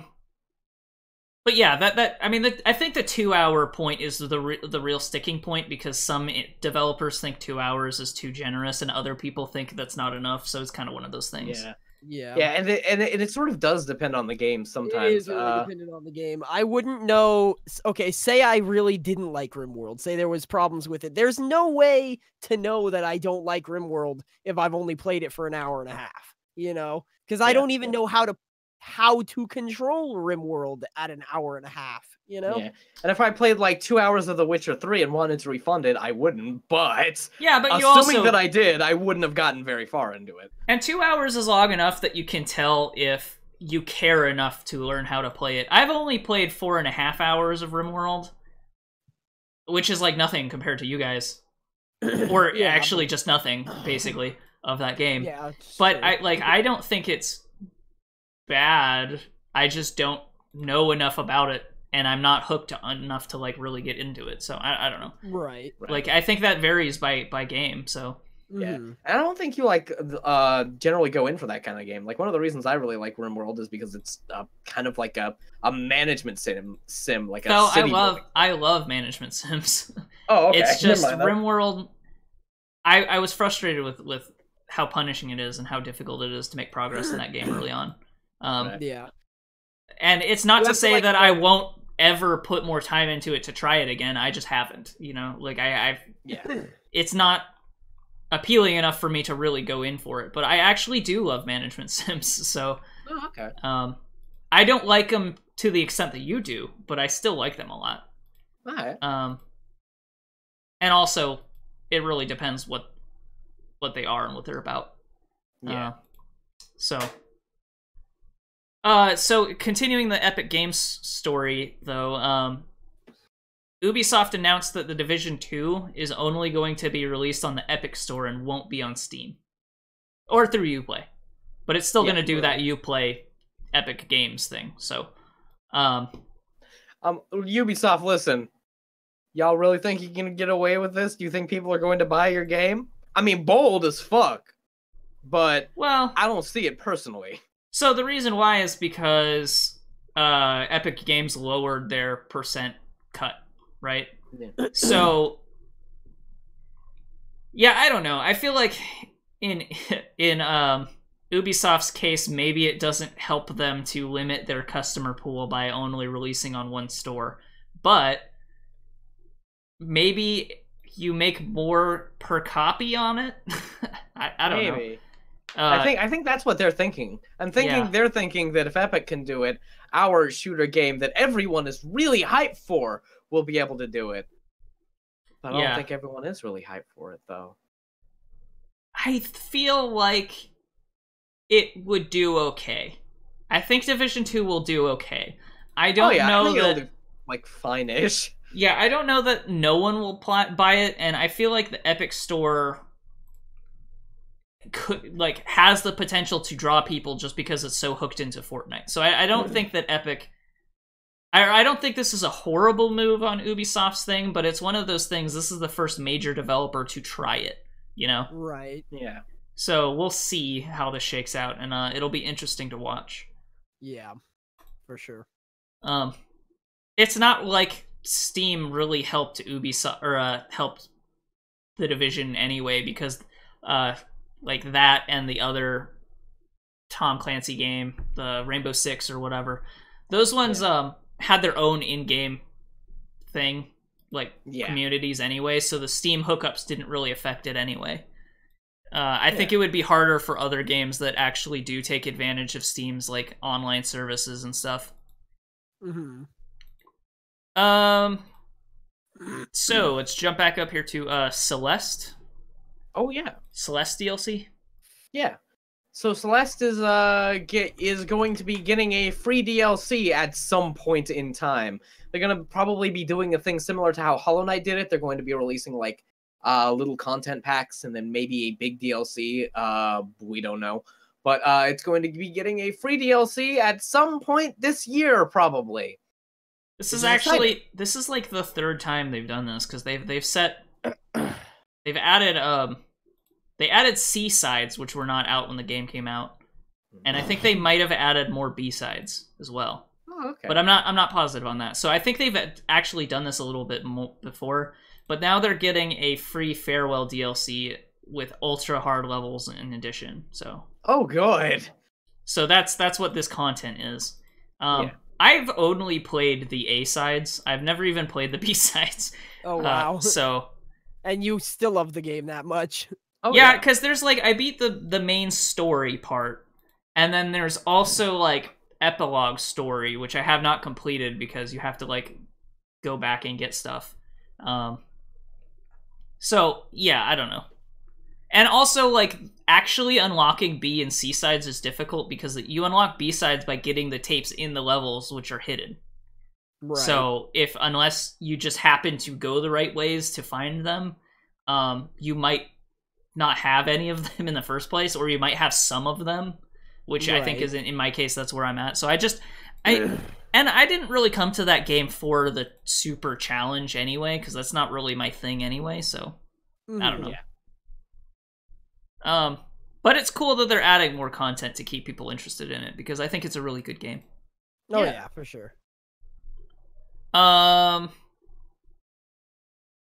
Let's talk about this Overwatch thing next.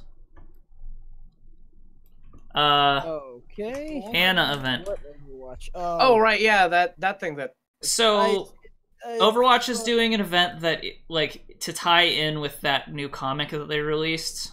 That if you win 9 games in a row in this time before January 21st, you'll unlock a free Anna skin that looks like a cat. Yeah. Wow. That's kind of cool, I guess. Yeah. Wow, Mom, how come you get 2 furry outfits? I tried to meme. She has 2 furry outfits now. One's a fucking owl. Yes. Oh yeah. That's a Halloween though. Halloween one though. Yeah, I guess.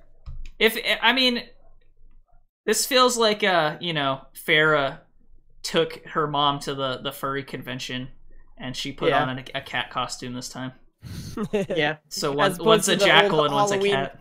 Yeah, as opposed to the old Halloween costume that she dug up for the first one. Yeah.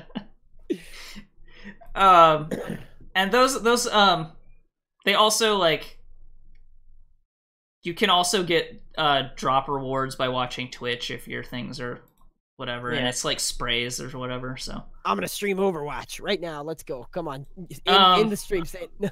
But yeah, like, if you that's on top of, like, you have to win 6 games on top of whatever like bonuses you would get for, like, arcade mode and quick play and whatever. So so you need to get 9 wins across quick play, arcade, and or competitive. And is that in a row or? No, just. Oh, well, that sounds really easy then. Yeah. Yeah, but if you play it, I think what they're kind of hoping is to lure people back in, but. Yeah, Blizzard games. See, what I was thinking one hand, it was something like Trials of the Nine from Destiny, where you have to win 9 in a row, and if you lose one, you have to restart over. Yeah. This is just like, come back and play my game. But for me, it's kind of weird, because it's like, when I first heard this, I was like, oh, maybe I should go play Overwatch again to get that Anna skin, because if I miss it, then I will never be able to get that Anna skin. And then I go, wait a minute, I haven't played Overwatch in months. Do I care about a skin for a character that I don't play because I don't play this video game? Like, so I don't know. It is. If they gave you the if you gave you the skin in Heroes of the Storm, ironically, you'd be more interested in it. It's true. Yeah, it's true. Which is funny, because that's what they did to get people into Heroes of the Storm when Overwatch was super popular. Yeah. Yeah, but I think Blizzard. I don't think that I think we're an anomaly. I think most people don't actually like Heroes of the Storm. Not that nobody likes it, but that it's super less. It's significantly less popular than everything else they make, basically. So it was evidenced by the fact that the last time we played, we got matched with the exact same people 3 times in a row. Yeah. Oh, we didn't even talk about Quake Champions, which was even worse about that. We saw one of the same people in it every game. But Quake I mean, Champions is unfortunately hemorrhaging. But I feel like Quake Champions is a little different about that, because, like, each game is going to be different because of the map layout and all that and stuff. And yeah, there's going to be different in Heroes of the Storm. But if you're fighting the same people, it's likely that they're playing the same characters even, which makes the game very samey. Yeah.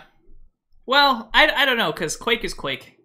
Yeah, exactly. Like the other characters around and shoot shit. The characters really don't have a ton of bearing on it as much, but playing against the same people is boring. So yeah, I suppose.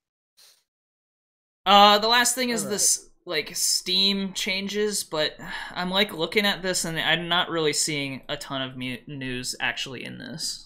There's not a lot. It's just like they're going to be updating their thing. Their, like, so the way that their game recommendations work. In 2019, these are the 8 things that they promised to be doing. They're going to be updating their new recommendation engine, so they're gonna, with machine learning and stuff. So they're gonna which I mean, ew. Try to make store discovery better, I guess. Yeah. Machine learning works decently for when you have a small, like not a limited, not small, but a non-limitless library. Machine learning falls apart in stuff like trying to identify pictures, because there's infinite possibilities with those. But when you have that's not a true. set of data, no, because machine learning works by finding patterns. I feel like actually machine learning has been doing some really interesting things with photography, with photos in particular. So I would kind of hesitate when talking about that. But really, like, this is the kind of thing that machine learning could help. The only reason I like emphasize it at all is because machine learning is just one of the biggest buzzwords. They're literally not doing anything really different. They're just trying to make their algorithms better. That's all that means. So yeah, pretty much. What's wrong with making it better? No, that's good. It's good, but yeah. using the buzzword machine learning is like they essentially are hyping it up to sound like a little bit more than it is. Like they're actually they're doing just updating the bot that they use. Yeah. Okay. Their Steam is going to come out in China. Yeah, they're partnering with Perfect World to come out in China. New Steam library changes, whatever that means, doesn't really give any details. It just says built on the technology we shipped in chat. Yeah, that might be good because they might give you more controls over how you order it and stuff. Maybe. So I don't know. I can see that. New event system, so they're updating like the Steam community stuff for activities in your games, like tournament streams and challenges and stuff. That's cool, I guess. Yeah. A lot of this, like I said, a lot of this is just like, yeah, Steam's updating their client. Yeah, pretty much. One of the things is like Steam Chat, right? Which like a mobile app for Steam Chat, which would have been really useful like 10 years ago. Yeah, I feel like Steam. Well, I don't know. I mean, people use Steam for stuff, I guess. Like, just because we don't use it. I mean, it's really hard to justify this when Discord came out. Like, I feel like they would have been primed to control that market too if they had beat Discord, but because Discord's out and is robust, like Steam Chat and whatever is not as as competitive. Yeah, and generally like lower quality voice calls, etc., etc., etc. They're adding they're taking some of their trust changes behind CS:GO matchmaking and kind of putting it to the rest of the platform, which is great. That's good. Like, and Valve anti-cheat or whatever is really good idea. They're basically just updating anti-cheat, and then they're also thank God. Yeah, they're updating anti-cheat and allowing it for third-party games essentially. Yeah, they're making it open for that, which and like one of the big, like, I'm looking at like the reviews for CS:GO, and one of the big complaints the positive ones is Valve anti-cheat needs updating. No, normal Valve anti-cheat already kind of is applied to a lot of other games. I think they could already use third-party stuff. Like, they could use the basic versions of Valve anti-cheat. The only difference is they're taking changes specifically that were on CS:GO and putting that to the rest of the platform. I don't think the third-party thing is the new part of it, but I don't know. And then they're adding a Steam Cafe mode for PC cafes. Neat. Yeah. Which will probably be what they need for China, basically. Oh, yeah. Yeah. Essentially. I'm pretty sure China... Didn't we talk about a story where China just made it illegal to make new video games or something, essentially? Yes, and there was an update that they started allowing other games, but not Tencent games in particular.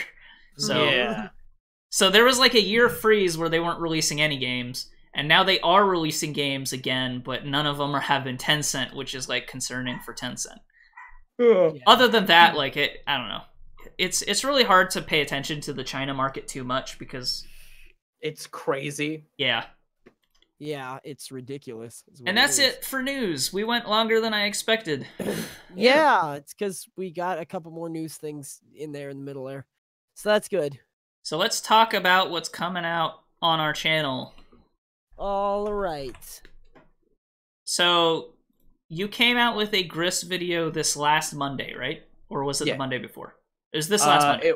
It was last Monday, yeah. So a week ago, right? No, or last Friday. No, it's Friday. Yeah. Last Friday. Okay, my bad. The Yester Friday. So this is the week off, so there shouldn't be another video this week. Yeah. It was originally going to be last week I was going to do the week off, but I was like, Gris was really quick. I can just put out a video for it.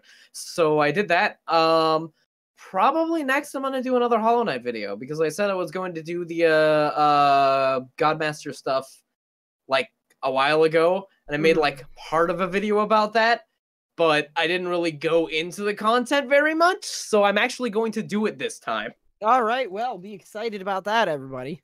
Yeah. And I think Gris that's video's blowing up too. That's good. So yeah. All right, so we'll see you guys next time, and remember, as always, stay beautiful.